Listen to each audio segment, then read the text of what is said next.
പഴയ Asia minor എന്ന് വിളിക്കുന്ന ആധുനിക തുർക്കിയുടെ ഭാഗമായിട്ടുള്ള ഭൂപ്രദേശം,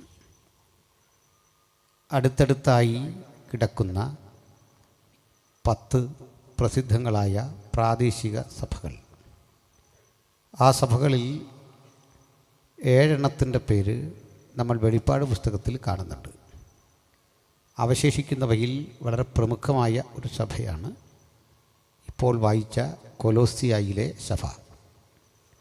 ഹിയറപ്പൊലീസ് തുടങ്ങിയ മറ്റിതര സഭകളും അക്കാലഘട്ടത്തിൽ നിലനിന്നിരുന്നു. വിശുദ്ധ യോഹന്നാനുണ്ടായ വെളിപ്പാട് എന്ന കൃതി ഒരു ചാക്രിക ലേഖനമായി അല്ലെങ്കിൽ സഭകൾ തോറും വായിക്കേണ്ട പുസ്തകമായി അവതരിപ്പിക്കപ്പെടുമ്പോൾ 7 സഭകളെ സഭാകാലയളവുമായി ബന്ധപ്പെട്ടുള്ള സവിശേഷമായ ഒരു നിലയിൽ ആ ലേഖനങ്ങൾ വായിക്കേണ്ടതിന് 7 എന്ന ഒരു സംഖ്യ നിജപ്പെടുത്തിയിട്ടുണ്ടെങ്കിലും ഏഷ്യ മൈനർ എന്ന് അന്ന് വിളിക്കുകയും ഇന്ന് ടർക്കി അല്ലെങ്കിൽ തുർക്കി എന്നൊക്കെ വിളിക്കുന്ന ഭൂപ്രദേശത്ത് പ്രധാനമായും 10 സഭകൾ ഉണ്ടായിരുന്നു. ആ 10 സഭകളിൽ ഒന്നിൻ്റെ പേരായിരുന്നു കൊലോസിയ. കൊലോസിയ എന്നത് ഒരു സ്ഥലപ്പേരാണ് എന്ന് നമുക്കറിയാം. ഈ സ്ഥലത്തെപ്പറ്റി ഗ്രഹിക്കാൻ നിരവധി കാര്യങ്ങളുണ്ട്. ഇതിനോട് തൊട്ടുചേർന്ന് ലവോദിക്യ എന്ന സഭയുമുണ്ട്. ലവോദിക്യ സഭയിൽ നിന്ന് അധികം അകലെയല്ലാതെ കിടക്കുന്ന ഈ ഭൂപ്രദേശത്തിന് ചില പ്രത്യേകതകളുണ്ടായിരുന്നു.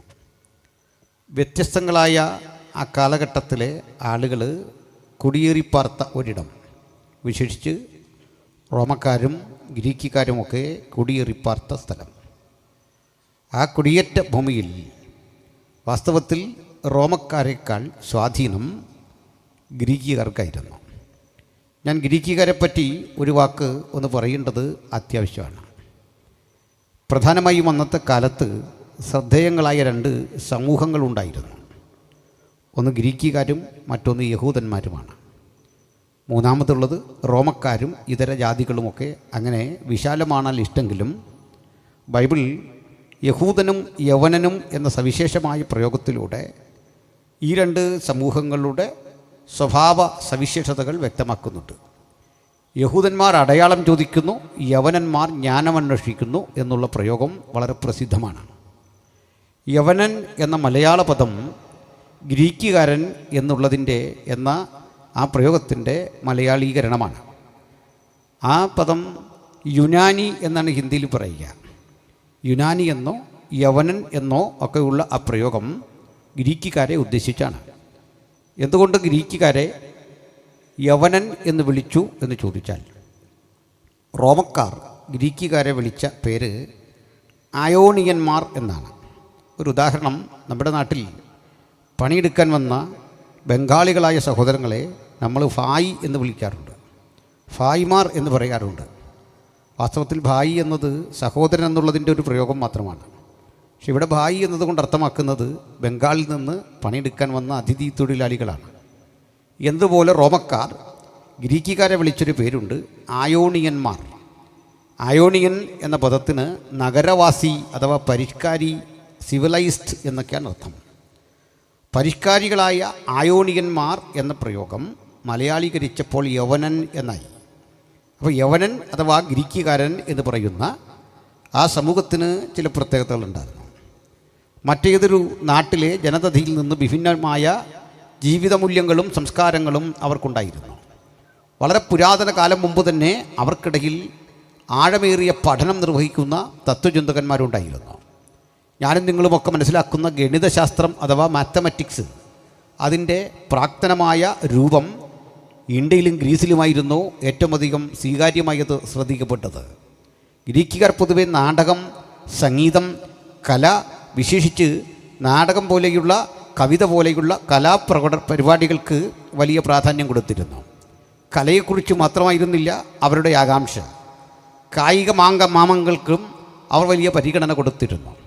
കർത്താവായ യേശുക്രിസ്തുവിന് 776 വർഷങ്ങൾക്ക് മുമ്പ് ചരിത്രപ്രസിദ്ധമായ ഒളിമ്പിക്സ് ആരംഭിച്ചു. ക്രിസ്തുവിന് 776 വർഷങ്ങൾക്ക് മുമ്പ് ഒളിമ്പിക്സ് ആരംഭിച്ചു. അന്ന് ഒളിമ്പിക്സിൽ ജേതാവാകുന്ന വ്യക്തിക്ക് കിട്ടുന്ന പാരിതോഷികം ഒലിവ് മരത്തിൻ്റെ ഒരു ചില്ല അതുകൊണ്ട് മെടഞ്ഞുണ്ടാക്കുന്ന ഒരു കിരീടമായിരുന്നു. അതിലെ മുഖ്യാതിഥിയായ രാജാവ് ഈ ഓട്ടക്കളത്തിലോടി ജയം പ്രാപിക്കുന്ന അല്ലെങ്കിൽ ആയോധന കലയിൽ ഏറ്റുമുട്ടി വിജയശീലാളിതനാകുന്ന വ്യക്തിയുടെ ശിരസിലേക്ക് ഈ കിരീടം വെച്ച് കൊടുക്കുന്ന പതിവുണ്ടായിരുന്നു. മൃഗയുദ്ധങ്ങൾക്ക് പേരുകെട്ട സ്ഥലമായിരുന്നു അത്. പരിശീലനം സിദ്ധിച്ച മൃഗങ്ങളെ മനുഷ്യരോട് ചേർത്ത് യുദ്ധത്തിന് ഗോതയിലേക്ക് ഇറക്കി വിടുന്ന സ്ഥലം. അങ്ങനെ രസാവഹങ്ങളും ചിലപ്പോൾ ക്രൂരമെന്ന് തോന്നുന്ന ചിലതരം കലാപരിപാടികൾ, കായിക മാമാങ്കങ്ങൾ അവിടെ നടമാടിയിരുന്നു.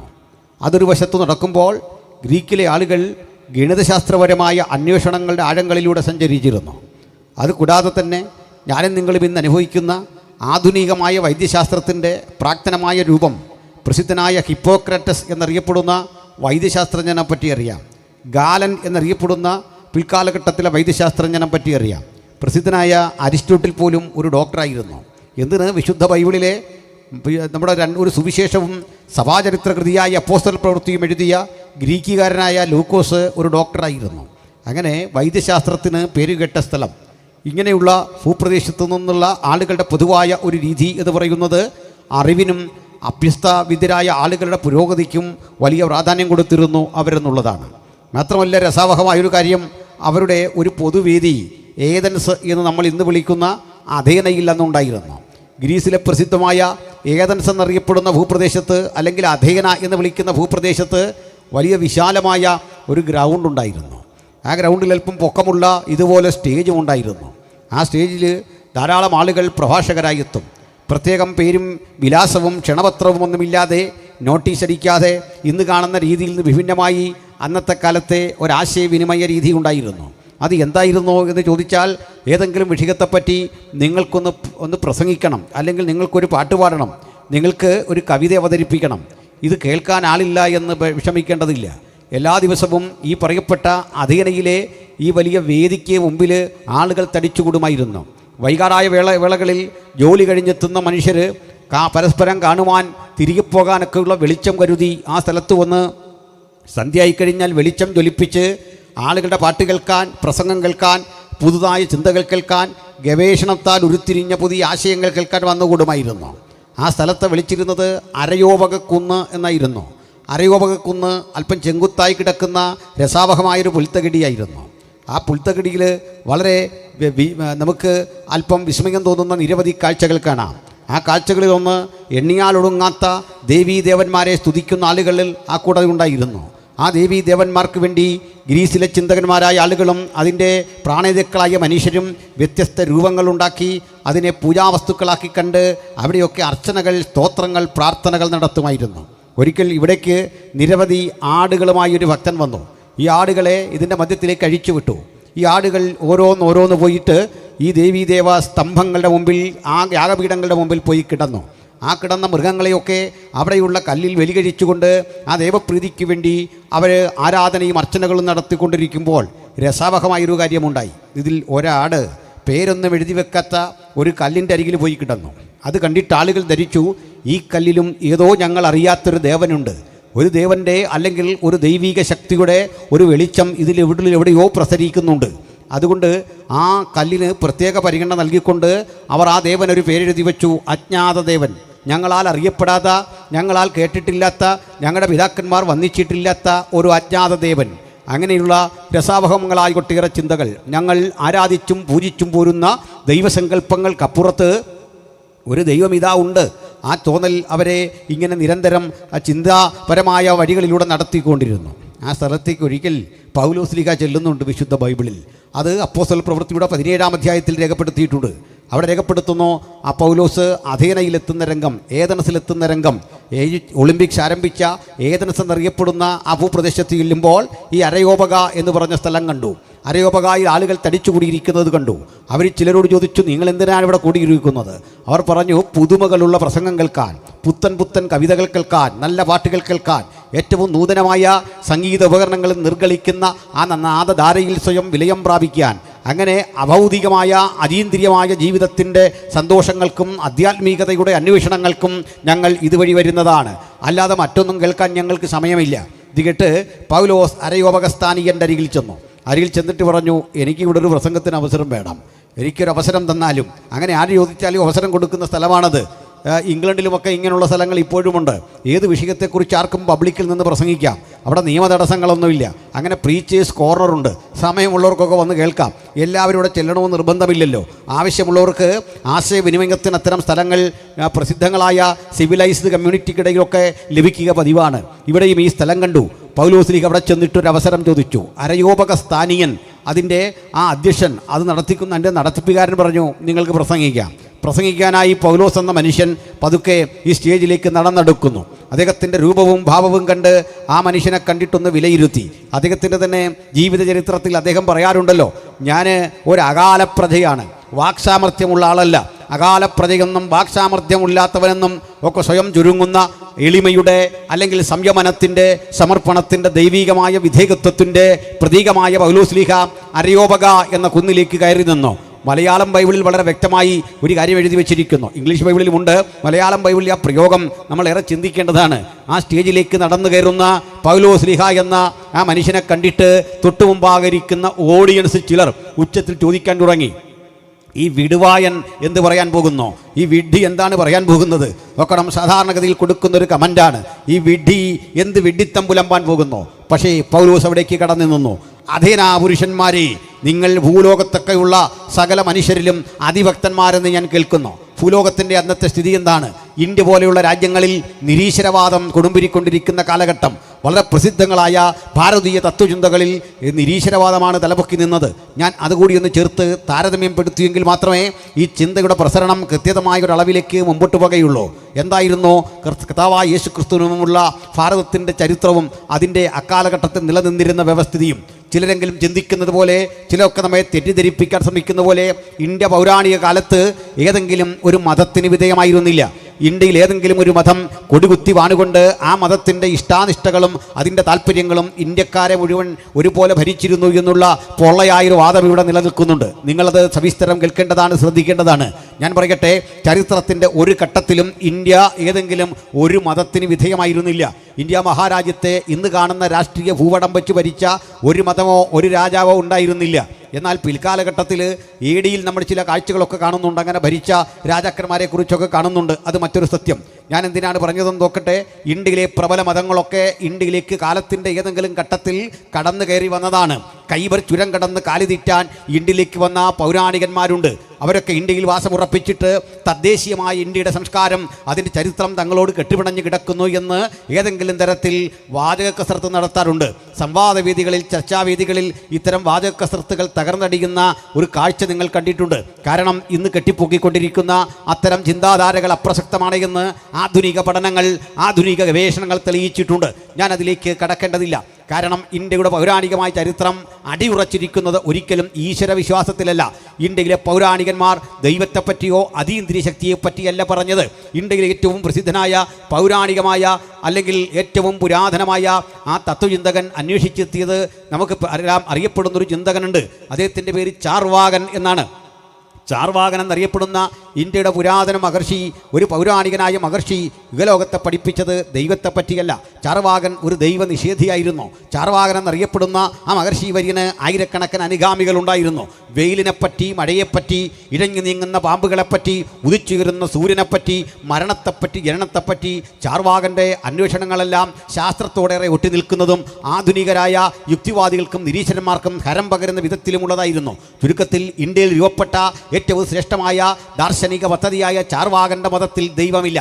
പിന്നെ ഇന്ത്യയിൽ രൂപപ്പെട്ട മറ്റൊരു മതം ബുദ്ധമതമാണ്. ആ ബുദ്ധമതത്തിൽ ദൈവത്തെക്കുറിച്ച് പരാമർശമില്ല. പിൽക്കാലത്തെ ബുദ്ധൻ്റെ അനുഗാമികൾ ദൈവത്തെക്കുറിച്ച് പറഞ്ഞിട്ടുണ്ടാകാം, ആ അനുഗാമികളിൽ ദൈവവിശ്വാസമുണ്ടാകാം. പക്ഷേ ബുദ്ധൻ അങ്ങനെ പഠിപ്പിച്ചിട്ടില്ല. ബുദ്ധൻ്റെ ചിന്താധാരയിൽ എവിടെയും അതീന്ദ്രിയമായൊരു ശക്തിയെക്കുറിച്ചില്ല. ഇനി മറ്റൊന്ന് വർദ്ധമാന മഹാവീരൻ എന്നറിയപ്പെടുന്ന ജൈനനാണ്. ജൈനൻ്റെ മതത്തിലും ദൈവവിശ്വാസമില്ല. ചുരുക്കത്തിൽ ഇന്ത്യയിൽ രൂപപ്പെട്ട തത്വചിന്താ പദ്ധതികൾ 3 എണ്ണമാണ്. 1 അത് ചാർവാകമതം, 2 ജൈനമതം, 3 ബുദ്ധമതം. ഈ 3 തത്വസംഹിതകളിലും 3 മതങ്ങളിലും ദൈവത്തെക്കുറിച്ചോ അതീന്ദ്രിയ ശക്തികളെക്കുറിച്ചോ കാര്യമില്ല, ചിന്തയില്ല. ചുരുക്കത്തിൽ ഇന്ത്യയുടെ പൗരാണികത നിലയുറപ്പിക്കപ്പെട്ടിരിക്കുന്നത് ആധ്യാത്മികതയിലല്ല, ദൈവനിഷേധത്തിലാണ്. അപ്പോൾ അങ്ങത ഗ്രീസിൽ നേരെ തിരിച്ചാണ്. അവർ ബഹുകോടി ദൈവങ്ങളെ ആരാധിക്കുന്നു, ബഹുകോടി ചിന്തകളെ ആരാധിക്കുന്നു. ആരാധിക്കുന്നു. ഇന്ത്യക്കാർക്കും പുരാതന ഗ്രീസുകാർക്കും തമ്മിൽ ചില ഇഴയടുപ്പമുള്ള ബന്ധമുണ്ട്. ആ ബന്ധങ്ങളൊക്കെ രസാവഹമായ പഠനമർഹിക്കുന്ന മേഖലകളാണ്. അതിൽ ചില സാമ്യങ്ങളുണ്ട്, അതിൽ ചില സവിശേഷതകളുണ്ട്. അങ്ങനെ ഇരിക്കുന്ന ഘട്ടത്തിൽ അഥേനയിലെത്തിയ പൗലോസ് ശ്ലീഹ പറയുകയാണ്, അഥേനാ പുരുഷന്മാരെ, ഭൂമുഖത്തുള്ള സകല മനുഷ്യരിലും നിങ്ങൾ അതിഭക്തന്മാർ എന്ന് ഞാൻ കാണുന്നു. നിങ്ങൾ അതിഭക്തന്മാരാണ്, നിങ്ങൾക്ക് ഭക്തിയുണ്ട്. നിങ്ങളുടെ ആ ഭക്തിയുടെ ആഴം വെളിവാക്കുന്ന നിരവധി സ്തൂപങ്ങൾ, സ്തംഭങ്ങൾ, അർച്ചനകൾ നടക്കുന്ന, സ്തോത്ര പ്രാർത്ഥനകൾ നടത്തുന്ന നിരവധി കാര്യാലയങ്ങളെ ഞാൻ കാണുന്നു, നിരവധി സ്ഥാപനങ്ങളെ കാണുന്നു. നിങ്ങളുടെ ഇടയിൽ ഞാൻ മറ്റൊരു കാഴ്ച കൂടി കണ്ടു, മറ്റെങ്ങും കാണാത്ത രസാവഹവും വിസ്മയകരമായൊരു കാഴ്ച. നിങ്ങളുടെ ഈ ഞാൻ നടന്ന് അരയോപക സ്ഥാനങ്ങളെ കാണുമ്പോൾ അജ്ഞാത ദേവനെന്ന് പേരെഴുതിയ ഒരു വേദിക്കല്ല് കണ്ടു. എന്താണ് ഇതിൻ്റെ അർത്ഥം? നിങ്ങൾ അനവധി നൂറ്റാണ്ടുകളായി അജ്ഞാതനായ, അറിയാത്ത, ഗുണമില്ലാത്ത, മണമെന്തെന്നറിയാത്ത, നിറമെന്തെന്നറിയാത്ത ഒരു ദൈവത്തെ സേവിച്ചു വരുന്നു. എന്തിനാണ് നിങ്ങൾ ഗുണമില്ലാത്ത, മണമില്ലാത്ത, ഉറപ്പില്ലാത്ത, വസ്തുത അറിയാത്ത ഒരു അജ്ഞാത ദേവനെ ആരാധിക്കുന്നത്? ഈ ചോദ്യം ചോദിച്ചിട്ട് പറയാണ്, നിങ്ങൾ അറിയാതൊരുവനെ ആരാധിക്കുമ്പോൾ ഞാൻ അറിയുന്ന ഒരുവനെക്കുറിച്ച് നിങ്ങളോട് പറയാം. അറിയുന്ന ഒരുവനെക്കുറിച്ച് പറഞ്ഞിട്ട് പറയുകയാണ്, നിങ്ങളൊരു കാര്യം കൂടി അന്വേഷിക്കണം. പ്രപഞ്ചദാതാവായ, പ്രപഞ്ച സൃഷ്ടാവായ, സകലത്തിനും കാരണഭൂതനായ ഏകസത്യ ദൈവത്തെക്കുറിച്ചുള്ള വിശാലമായ ഒരു പ്രഭാഷണം അപ്പോസ്തലപ്രവൃത്തി 17-ാം അധ്യായത്തിൽ കാണാം.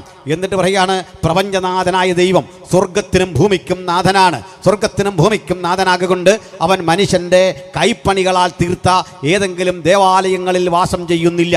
ദൈവത്തെക്കുറിച്ചുള്ള മഹത്തരമായ ആധികാരികമായ ഒരു ചിന്ത പൗലോസ് ശ്ലീഹ അരയോപകുന്നിൽ നിന്ന് പ്രസംഗിച്ചു. അതുവരെ ഗ്രീക്കുകാരൻ കേട്ടിട്ടില്ലാത്ത, ഗ്രീക്ക് തന്ത്രചിന്തകന്മാർക്കാർക്കും വിഭാവനം ചെയ്യാൻ കഴിയാത്ത മഹത്തരമായ ഒരു സന്ദേശം കൊടുത്തിട്ട് പറയാണ്, ഭൂമിക്ക് മുഴുവൻ ഒരു സൃഷ്ടാവ് ഉണ്ടാകണം, പ്രപഞ്ചത്തിന് മുഴുവൻ ഒരു സൃഷ്ടാവ് ഉണ്ടാകണം. ഇതാ ജ്വലിച്ചു നിൽക്കുന്ന ഒരു സൂര്യനെ കാണാം, ഇതാ മനോഹരമായൊരു ഭൂമിയെ കാണാം, നാം രാത്രികളിൽ ചന്ദ്രനെ കാണാം. ഈ സൂര്യൻ, ചന്ദ്രൻ, ഭൂമി, ഈ ചരാചരങ്ങൾ, ഇവയൊക്കെ നോക്കിയിട്ട് പറയുകയാണ്, ഇവയ്ക്കൊരു ഭ്രമണ താളമുണ്ട്, ഇവയ്ക്കൊരു രീതിശാസ്ത്രമുണ്ട്, അവർക്കൊരു പ്രവർത്തന രീതിയുണ്ട്. ഈ മനോഹരമായ ഭൂമി സ്വന്തം ഭ്രമണപഥത്തിൽ കറങ്ങുന്നു, അത് സൂര്യനെ വലം വയ്ക്കുന്നു. ഞാൻ എൻ്റെ വിശദീകരണമാണ് ഈ കൂടെ തരുന്നത്. പ്രിയപ്പെട്ടവരെ, ഇതെല്ലാം ചൂണ്ടിക്കാണിച്ചിട്ട് ഈ പ്രപഞ്ചത്തെ മുഴുവൻ സൃഷ്ടിച്ച ഒരു ദൈവത്തെക്കുറിച്ച് പൗലോസ് പ്രസംഗിക്കാൻ തുടങ്ങി. ഭൂമി എത്ര മനോഹരമാണ്, അതിൻ്റെ ആ പ്രവർത്തന രീതി, കോടാനുകോടി വർഷങ്ങൾ ഈ ഭൂമി ഭ്രമണം ചെയ്യുന്ന രീതികൾ, അതെത്ര വിസ്മയാവഹമാണ്. പക്ഷേ പൗലോസ് ശ്ലീഹയും വിശുദ്ധ ബൈബിളും വളരെ ഒരു കാര്യം സമ്മതിക്കുന്നു, ഭൂമി മനോഹരമാണ്, അതിൻ്റെ ചലന നിയമങ്ങൾ മനോഹരമാണ്. പക്ഷെ ഭൂമി ദൈവമല്ല. ഭൂമിയെ സൃഷ്ടിച്ച ഒരു സൃഷ്ടാവുണ്ട്. ഭൂമിക്ക് മുഴുവൻ കാരണഭൂതനായ, ആകാശത്തിനും സ്വർഗത്തിനും ഭൂമിക്കും കാരണഭൂതനായ ഒരു ദൈവമുണ്ട് എന്ന് ചൂണ്ടിക്കാണിച്ചിട്ട് പറയാണ്, അവൻ സകല പ്രപഞ്ചത്തിനും, സകല മനുഷ്യർക്കും, സകല ജീവജാലങ്ങൾക്കും ഒരുപോലെ നാഥനാണ്, ഒരുപോലെ നാഥൻ. സൂര്യൻ, ചന്ദ്രൻ, ചരാചരങ്ങൾ, മനുഷ്യൻ, മൃഗങ്ങൾ, ഇഴജാതികൾ, നമ്മുടെ സൂക്ഷ്മ നേത്രം കൊണ്ട് കാണാൻ കഴിയാത്ത സൂക്ഷ്മജീവികൾ, ഇവയൊക്കെ പരിശോധിക്കുക, അവയ്ക്കെല്ലാം പിന്നിൽ ഒരു നാഥനുണ്ട് എന്ന് പറഞ്ഞിട്ട് പറയാണ്, മനുഷ്യൻ ആ നാഥനെ അന്വേഷിച്ചു, മനുഷ്യൻ ആ ദൈവത്തെ തപ്പി നോക്കി, മനുഷ്യൻ തീർത്ഥാടനങ്ങൾ കൊണ്ട് ആ ദൈവത്തിൻ്റെ അരികിൽ അണയാമോ എന്ന് നോക്കി. പക്ഷേ അവനോ നമ്മിലാർക്കും അകന്നിരിക്കുന്നവനല്ല താനും. ചുരുക്കി പറഞ്ഞാൽ ബൈബിൾ വെളിപ്പെടുത്തുന്ന ദൈവം ആർക്കും അകന്നിരിക്കുന്നവനല്ല. ഈ രാത്രി ആർക്കും അകന്നിരിക്കുന്നതല്ലാത്ത ആത്യന്തികനായ, പരമഗുരുവായ, ജഗത് നിയന്താവായ, സകലത്തിനും കാരണഭൂതനായ, അദൃശ്യൻ, സർവശക്തൻ, സർവജ്ഞാനി, സർവവ്യാപി, മനുഷ്യരാരും കണ്ടിട്ടില്ലാത്തവൻ, കാണാൻ കഴിയാത്തവൻ, അടുത്തുകൂടാത്ത വെളിച്ചത്തിൽ വസിക്കുന്നവൻ, ഉന്നതൻ, ഉയർന്നിരിക്കുന്നവൻ, ശാശ്വതവാസി, ആ മഹാദൈവത്തെ ചൂണ്ടിക്കാണിച്ചുകൊണ്ട് ഞങ്ങൾ സങ്കീർത്തന പുസ്തകത്തിൽ പറയുന്ന മനോഹരമായൊരു കാവ്യം നിങ്ങളുടെ മുമ്പിൽ ആലപിക്കട്ടെ. എന്താണത്? സർവഭൂമിക്കും കാരണഭൂതനായ ആ ദൈവത്തെ നോക്കിക്കൊണ്ട് ദാവീദ് രാജാവ് പാടുകയാണ്, ആകാശം ദൈവത്തിൻ്റെ മഹത്വത്തെ വർണ്ണിക്കുന്നു, ആകാശവിധാനം അവൻ്റെ കൈവേലയെ പ്രസിദ്ധമാക്കുന്നു, പകൽ പകലിന് വാക്ക് പഠിക്കുന്നു, രാത്രി രാത്രിക്ക് അറിവ് കൊടുക്കുന്നു. ഇതാ പൗലോസിൻ്റെ പ്രസംഗം മറ്റൊരു വിധത്തിലാണ്. അദ്ദേഹം പറയുകയാണ്, മനുഷ്യൻ ദൈവത്തെ തപ്പി നോക്കി, പക്ഷെ കണ്ടെത്താൻ കഴിഞ്ഞില്ല. അവൻ നമ്മിൽ ആർക്കും അകന്നിരിക്കുന്നവനല്ല താനും. സ്നേഹിത, നിന്നിൽ നിന്ന് അകന്നിരിക്കാത്ത ഒരു മഹാദൈവം, ഇരിക്കുന്നതും എഴുന്നേൽക്കുന്നതും അറിയുന്ന ഒരു മഹാദൈവം.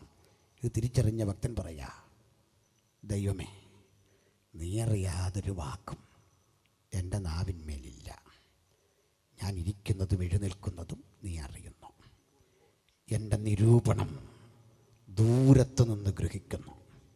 വഴിയോരത്ത്, ചായപ്പീടികയിൽ, പൊതുസ്ഥലങ്ങളിൽ, വീട്ടിൽ, ഈ പ്രാർത്ഥന കൂട്ടായ്മയിൽ നിരൂപണം ഒപ്പിയെടുത്ത് അതിനെ കൃത്യം തിരിച്ചറിയുന്ന ഒരു ദൈവത്തിൻ്റെ സാന്നിധ്യമുണ്ട് സുഹൃത്തേ. ഞാൻ സ്വർഗത്തിൽ കയറിയാൽ നീ അവിടെ ഉണ്ട്.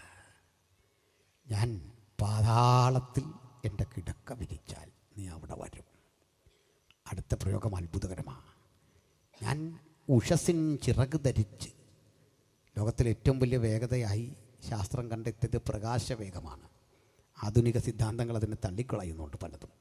പക്ഷെ എങ്കിലും പറയുക, ഞാൻ ഈ പ്രകാശത്തിൻ്റെ ചിറക് ധരിച്ച്, ഉഷസ്സിൻ ചിറക് ധരിച്ച് സമുദ്രത്തിൻ്റെ അറ്റത്ത് ചെന്ന് പാർത്താൽ അവിടെയും നിൻ്റെ കരമെന്നെ പിന്തുടരും. നീ അറിയാത്തൊരു വാക്കും എനിക്കില്ല. എന്നിട്ട് പറയുക, എൻ്റെ അമ്മയുടെ ഉദരത്തിൽ ഞാനൊരു സിക്താണ്ഡമായി, ഞാനൊരു സൈഗോട്ടായി രൂപപ്പെട്ടപ്പോൾ, പിണ്ഡാകാരമായിരുന്നപ്പോൾ നിൻ്റെ കണ്ണ് എന്നെ കണ്ടു. നിയമിക്കപ്പെട്ട നാളുകളൊന്നുമില്ലാതിരുന്നപ്പോൾ നീ എന്നെക്കുറിച്ച് നിൻ്റെ പുസ്തകത്തിൽ എഴുതി. ആ ദൈവമാണ് ഇന്ന് രാത്രി നമ്മുടെ കൂടെയുള്ളത്. ആ ദൈവത്തെ ഉയർത്തി പൗലോസ്ലീഹ അവിടെ. രസാവഹമായ കാര്യം, ആയിരക്കണക്കിന് ആളുകൾ തടിച്ചുകൂടിയ വേദിയിൽ ദുർബലനെന്ന് കരുതിയ ഒരു മനുഷ്യൻ നെഞ്ചുറപ്പോടെ വിളിച്ചു പറഞ്ഞു, അവനിലല്ലോ നാം ഇരിക്കുന്നതും ചരിക്കുന്നതും ദൈനംദിന പ്രവൃത്തികളെല്ലാം ചെയ്യുന്നത്. ആ ദൈവത്തിലാണ്. ശ്വസിച്ചത് ആ ദൈവത്തിൻ്റെ കാരുണ്യമാണ്. നമ്മുടെ കണ്ണ് ഒരു മിനിറ്റിൽ ഒരു 10-20 തവണ ചിമ്മുന്നുണ്ട്. അറിയാതെ നടക്കുന്നൊരു പ്രവൃത്തിയാണ്. അന്തരീക്ഷത്തിലെ പൊടിപടലങ്ങൾ കണ്ണിലടിച്ച് കണ്ണ് മലിനമാകാതിരിക്കാൻ ദൈവം സ്വയം ക്രമപ്പെടുത്തി വച്ചിട്ടുള്ളൊരു സംവിധാനമാണ്. നനവുള്ള അതിൻ്റെ കൺപോളകൾ കൊണ്ട് ഈ മാലിന്യം ഒപ്പിയെടുത്തു മാറ്റുന്നു. നാം അറിയാതെ പ്രവൃത്തി ചെയ്യുമ്പോൾ അതും അവനറിയുന്നു. ഹൃദയത്തിൻ്റെ സ്പന്ദനം അവനറിയുന്നു. രക്തസംക്രമണത്തിൻ്റെ ഗതി അവനറിയുന്നു. ആ മഹാദൈവത്തെ പൗലോസ് അവതരിപ്പിച്ചിട്ട് പറയാണ്, അവൻ ഭൂതലത്തിലെങ്ങും കുടിയിരിക്കേണ്ടതിന് മനുഷ്യജാതിയൊക്കെ ഒരുവനിൽ നിന്ന് സൃഷ്ടിച്ചു. ഈ സിദ്ധാന്തം ബൈബിള് കഴിഞ്ഞിട്ട ശാസ്ത്രം പോലും പറയാൻ തുടങ്ങി. എന്ത് കാര്യം? ഒരുവനിൽ നിന്ന് മനുഷ്യജാതിയെ സൃഷ്ടിച്ചു. ഭാരതീയ ചിന്തയിലൊന്നും അങ്ങനെ കാണാൻ പറ്റില്ല. ലോകത്തിലൊരു ചിന്തയിലും കാണാൻ പറ്റില്ല. ഉന്നത കുലജാതനെ സൃഷ്ടിക്കാൻ ഉപയോഗിച്ച ശൈലിയിലല്ല ഇടത്തരക്കാരനെ സൃഷ്ടിച്ചത്. ഇടത്തരക്കാരനെ പുരോഹിതനെ സൃഷ്ടിച്ച രീതിയിലല്ല ഭാരതത്തിൽ രാജാവിനെ സൃഷ്ടിച്ചത്. ഭരണാധികാരികളെ സൃഷ്ടിച്ച ഇടത്തു നിന്നല്ല മറ്റു മനുഷ്യരെ സൃഷ്ടിച്ചത്. ഇനി പാദസേവ ചെയ്യാൻ വിധിക്കപ്പെട്ട ആളുകളെ സൃഷ്ടിച്ചത് മറ്റൊരു രൂപത്തിലാണ്.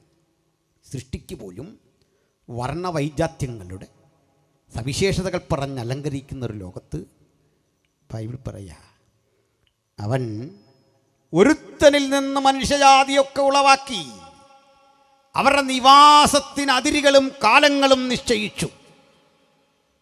ഭാഷ നിശ്ചയിച്ചു, അതിരുകൾ നിശ്ചയിച്ചു, കാലങ്ങൾ നിശ്ചയിച്ചു. ഒരു ഭാഷയിൽ നിന്ന് ലോകത്തിലെ സകല ഭാഷകളും ഉണ്ടായി. ബൈബിൾ മുമ്പോട്ട് വെക്കുന്ന ആശയങ്ങളുടെ സവിശേഷത കേൾക്കണം. ഒരു മനുഷ്യനിൽ നിന്ന് ലോകത്തിലെ സകല മനുഷ്യരുണ്ടായി.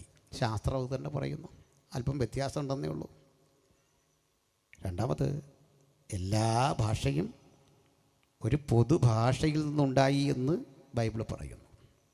മലയാളവും തമിഴ്, തെലുങ്ക് അങ്ങനെയുള്ള ദ്രാവിഡ ഭാഷകൾ, പിന്നെ അങ്ങോട്ട് പോകുന്ന ഇൻഡോ യൂറോപ്യൻ ഭാഷകൾ, സെമിറ്റിക് ഭാഷകൾ, ഇവയെല്ലാം വന്നത് ഒറ്റ ഭാഷയിൽ നിന്നാണ്. ഇത് ബൈബിളാണ് പറഞ്ഞത്. നിങ്ങൾക്ക് സംശയം ഉണ്ടാവില്ലേ? സംശയിക്കണ്ട. എല്ലാ ഭാഷകളും ഒരു പൊതുഭാഷയിൽ നിന്ന് വന്നു എന്നതിന് ഞാൻ നിങ്ങൾക്കൊരു തെളിവ് തരാം. നമ്മൾ രണ്ടാളെ കാണുമ്പോൾ പരിചയപ്പെടാൻ പറയാം. ഞാനിവിടെ വന്ന് പാസ്റ്റർ അനിയെ പരിചയപ്പെടണം, അല്ലെങ്കിൽ പാസ്റ്റർ ക്രിസ്തുദാസിനെ പരിചയപ്പെടണം. ഞാൻ അദ്ദേഹത്തോട് ചോദിക്കുന്ന ആദ്യത്തെ ചോദ്യം, പാസ്റ്റർ പേരെന്താണ്? അദ്ദേഹം പേര് പറയുന്നു. എന്നോടും ചോദിക്കും പേരെന്താ? ഞാൻ പേര് പറയുന്നു. അതല്ലേ പരിചയപ്പെടലിൻ്റെ ആദ്യഘട്ടം? അങ്ങനെയാണ്. നമ്മൾ പുഞ്ചിരിക്കുന്നു, ഹസ്തദാനം ചെയ്യുന്നു, അഭിവാദ്യം അർപ്പിക്കുന്നു, പിന്നെ പേര് പറയുക. ഒരാളിനെ അറിയാൻ ആദ്യം വേണ്ടത് പേര് ആണ്. ഈ പേര് എന്നതിന് ഇംഗ്ലീഷിൽ പറയുന്നത് നെയിം എന്നാണ്. ഹിന്ദിയിൽ പറയുന്നത് നാം എന്നാണ്. ഒരു ബന്ധവും ഇല്ലാത്ത രണ്ട് ഭാഷകൾ, നെയിമും നാമും. ശബ്ദം കൊണ്ട് ഇവ തമ്മിലൊരു ബന്ധമുണ്ടോ നോക്ക്. സംസ്കൃതത്തിൽ പറയുന്നത് നാമം എന്നാണ്. ഗ്രീക്കിൽ പറയുന്നത് ഒനോമ എന്നാണ്. ഒനോമ, ONAMA, ഒനോമ. ഒനോമ ഈസൂസ്, യേശുവിൻ്റെ നാമത്തിൽ തന്നെ എന്നാണ് ഗ്രീക്കിൽ. ആമേൻ. അപ്പോൾ ഒനോമ അതാണ് ഗ്രീക്ക്. അപ്പോൾ ഒനോമ നാം ഹീബ്രു വന്നാൽ ഷെയ്ം എന്നാണ്. ഷെയ്ം അറബിക്കിൽ ഇസ്മ എന്നാണ്. എന്താ പേര് എന്ന് അറബിയിൽ ചോദിക്കാൻ ഇസ്മ എന്ന് പറയുക. പേരങ്ങ് പറഞ്ഞാൽ മതി. ഇസ്മ, ഷെയ്ം, നെയിം, നാം, ഒനോമ, നാമം. ഈ ശബ്ദം തമ്മിൽ മുട്ടിമുട്ടി നിൽക്കുന്നുണ്ടോ? എന്താ കാര്യം? ഇതെല്ലാം വന്നത് ഒരു പൊതുഭാഷയിൽ നിന്നാണ്. പൊതുപൂർവികൻ സംസാരിച്ച ഭാഷ ബാബിലോണിൽ വെച്ച് ചിതറി ചിതറി ചിതറി പല വിധത്തിൽ അതിന് വേർഷനുണ്ടായി വന്ന് ഈ രൂപത്തിലെത്തി. നമ്മുടെ മലയാളം പോലും ഇന്ന് വേർപിരിഞ്ഞ് 8 ഉപഭാഷകളായി പിരിഞ്ഞിട്ടുണ്ട്. 8 തരം മലയാളമുണ്ട് എന്നുള്ളതാണ് ഒരു സത്യം. അതൊക്കെ പോകട്ടെ, ഇതൊരു സത്യമാണ്. ഞാൻ മാത്രമല്ല ഇത് പറയുന്നത്. ആധുനികമായ ആന്ത്രപ്പോളജി, നരവംശാസ്ത്രം ഇതാ പഠിപ്പിക്കുന്നത്. നരവംശാസ്ത്രം പഠിപ്പിക്കുന്നതിൻ്റെ കാലങ്ങൾക്കപ്പുറത്ത് ബൈബിൾ ഇത് പറഞ്ഞു തെളിയിച്ചു വച്ചു. അപ്പോൾ ഒരുവനിൽ നിന്ന് മനുഷ്യജാതി ഉണ്ടായി, അത് തെളിയിച്ചു. അവരുടെ നിവാസത്തിന് അതിരുകളും കാലങ്ങളും നിശ്ചയിച്ചു, അത് തെളിയിച്ചു വച്ചു. ചുരുക്കി പറഞ്ഞാൽ ബഹുമാന്യരെ, ഈ ചിന്ത അതിൽ ഈ പ്രസംഗം കഴിഞ്ഞപ്പോൾ ഈ അരയോപകസ്ഥാനീയൻ യേശുവിനെ രക്ഷിതാവായി സ്വീകരിച്ചെന്ന്. അങ്ങനെ ആ ചരിത്രം തീരുന്നത്.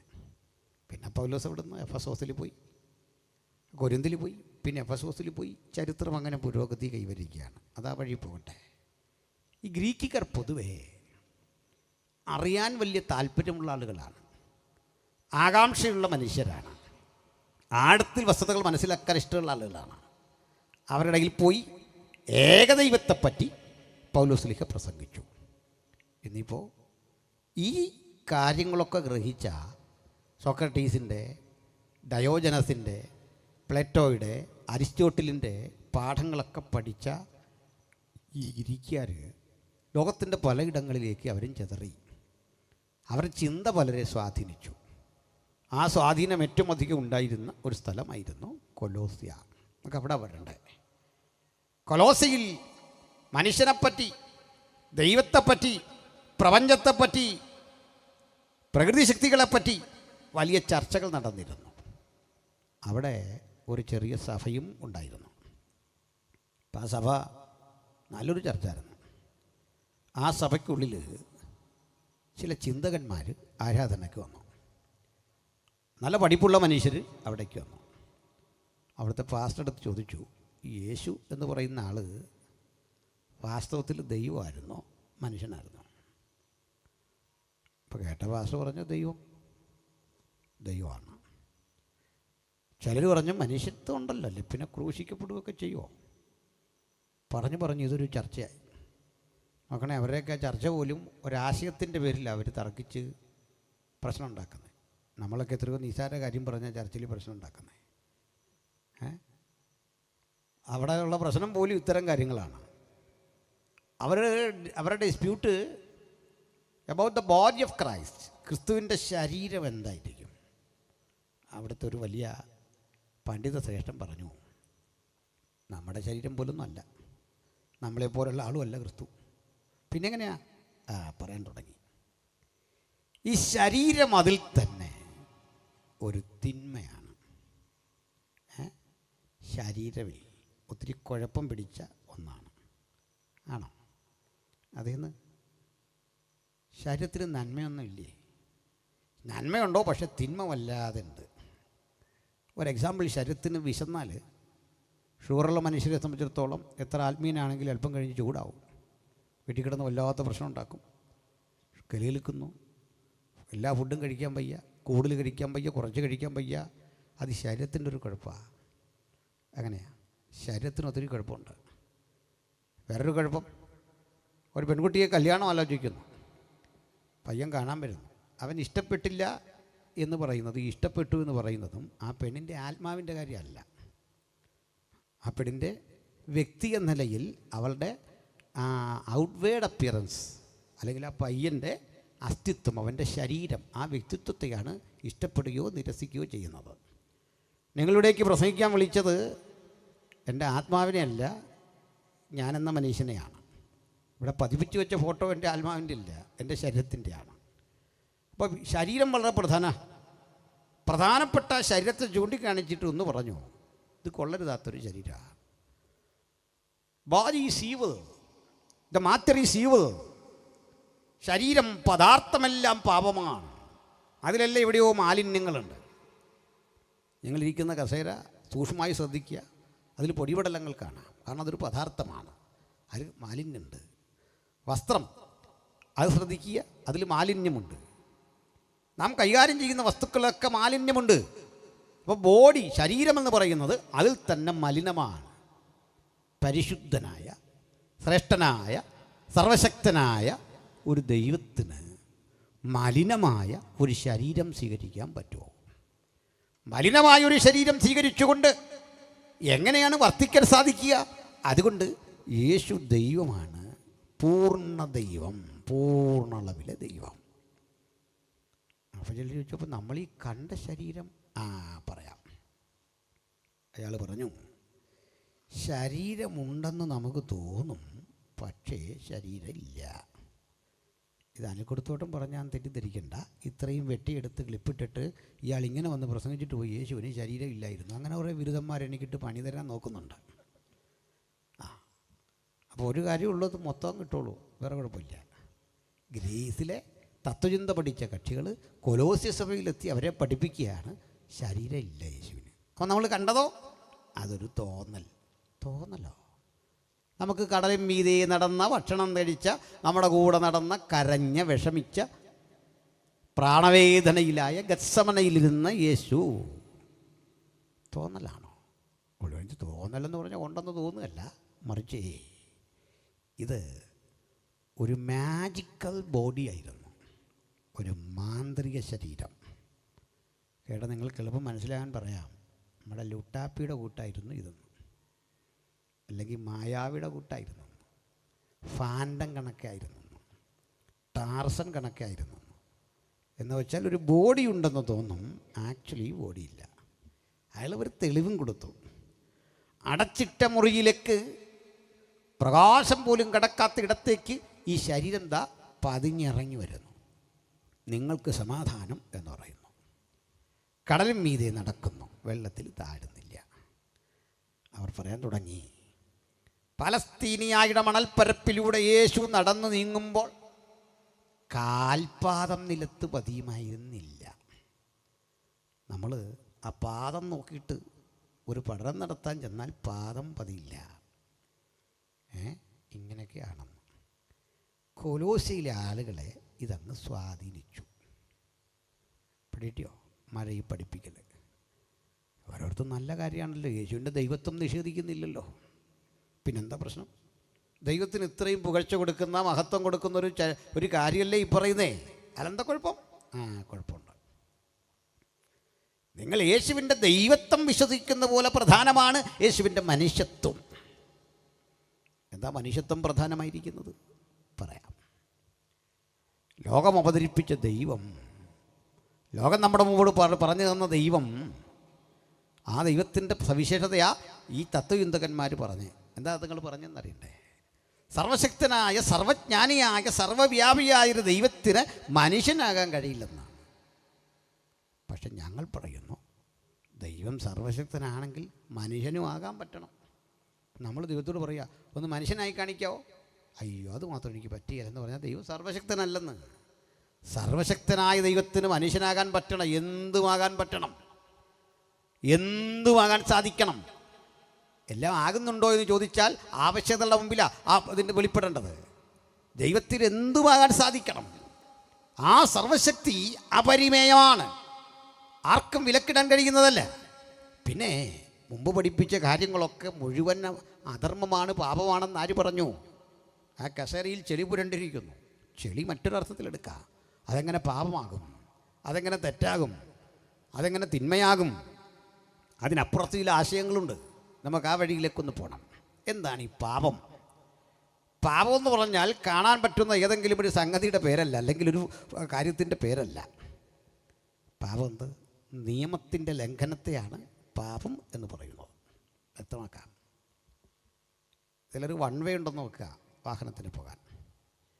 ഇതിൽ വൺ വേ വേണമോ എന്ന് ചിന്തിക്കുന്ന ട്രാഫിക് പോലീസാണ്. അപ്പോൾ വാഹനം തമ്മിൽ തിരക്ക് വരരുത്, ഇതിനൊക്കെ വേണ്ടിയാണ് ഈ വൺ വേ. അപ്പോൾ പോലീസ് ഇവിടെ നിൽക്കുന്നു, വൺ വേ എന്ന് ഇവിടെ എഴുതി വെച്ചിരിക്കുന്നു. വൺ വേ തെറ്റിക്കാൻ നമുക്ക് അധികാരമില്ല. അങ്ങനെ പോകാം, അല്ല ആംബുലൻസിനൊക്കെ പോകാമെന്നേ ഉള്ളൂ. വൺ വേ തെറ്റിക്കാൻ പറ്റില്ല. ഈ വൺ വേ തെറ്റിക്കാതിരിക്കുന്നാൽ നിങ്ങൾ പാപം ചെയ്യുന്നില്ല, തെറ്റ് ചെയ്യുന്നില്ല. അപ്പോൾ തന്നെ ഒരു കാര്യം, ഇവിടെ വൺ വേ എന്നൊന്നില്ല, അത് പാപമല്ല. നിങ്ങളുടെ യാത്രയല്ല പാപം, നിയമമുള്ളപ്പോൾ നിങ്ങൾ നടത്തിയ നിയമലംഘനമാണ് പാപം. അല്ല എങ്കിൽ ഒരു പ്രവൃത്തിയും പാപമല്ല. ബൈബിൾ പറയുന്നത് നിയമമില്ലാത്ത ഇടത്ത് നിയമലംഘനമില്ല. നിയമം ലംഘിക്കുന്നതാണ് പാപം. നിയമം ലംഘിക്കുന്ന ഇടത്താണ് തെറ്റ് വരുന്നത്. അത് മറ്റൊന്നും പാപമല്ല. അത് ഒന്നുകൂടി കൃത്യമായിട്ട് പറയാം. മതങ്ങൾ പലപ്പോഴും മനുഷ്യനെപ്പറ്റി ചിന്തിച്ചു വച്ച തെറ്റായ ധാരണകളുണ്ട്.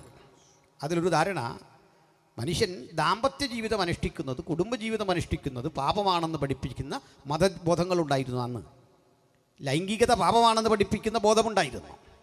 ബൈബിളോ യേശുക്രിസ്തുവോ തിരുവെഴുത്തോ ലൈംഗികത പാപമെന്ന് പഠിപ്പിക്കുന്ന കൃതിയല്ല, മറിച്ചത് പരിശുദ്ധമായ ഒരു അനിവാര്യത എന്ന് പഠിപ്പിക്കുന്ന കൃതിയാണ്. ഒരു തെളിവ് നിങ്ങൾക്ക് കേൾക്കണ്ടേ? ലോകം കണ്ടതിൽ ഏറ്റവും കരുത്തനായൊരു ഭക്തനുണ്ടായിരുന്നു, ശക്തനായൊരു ഭക്തൻ. അദ്ദേഹത്തിൻ്റെ പേര് ഹാനോക്ക് എന്നാണ്.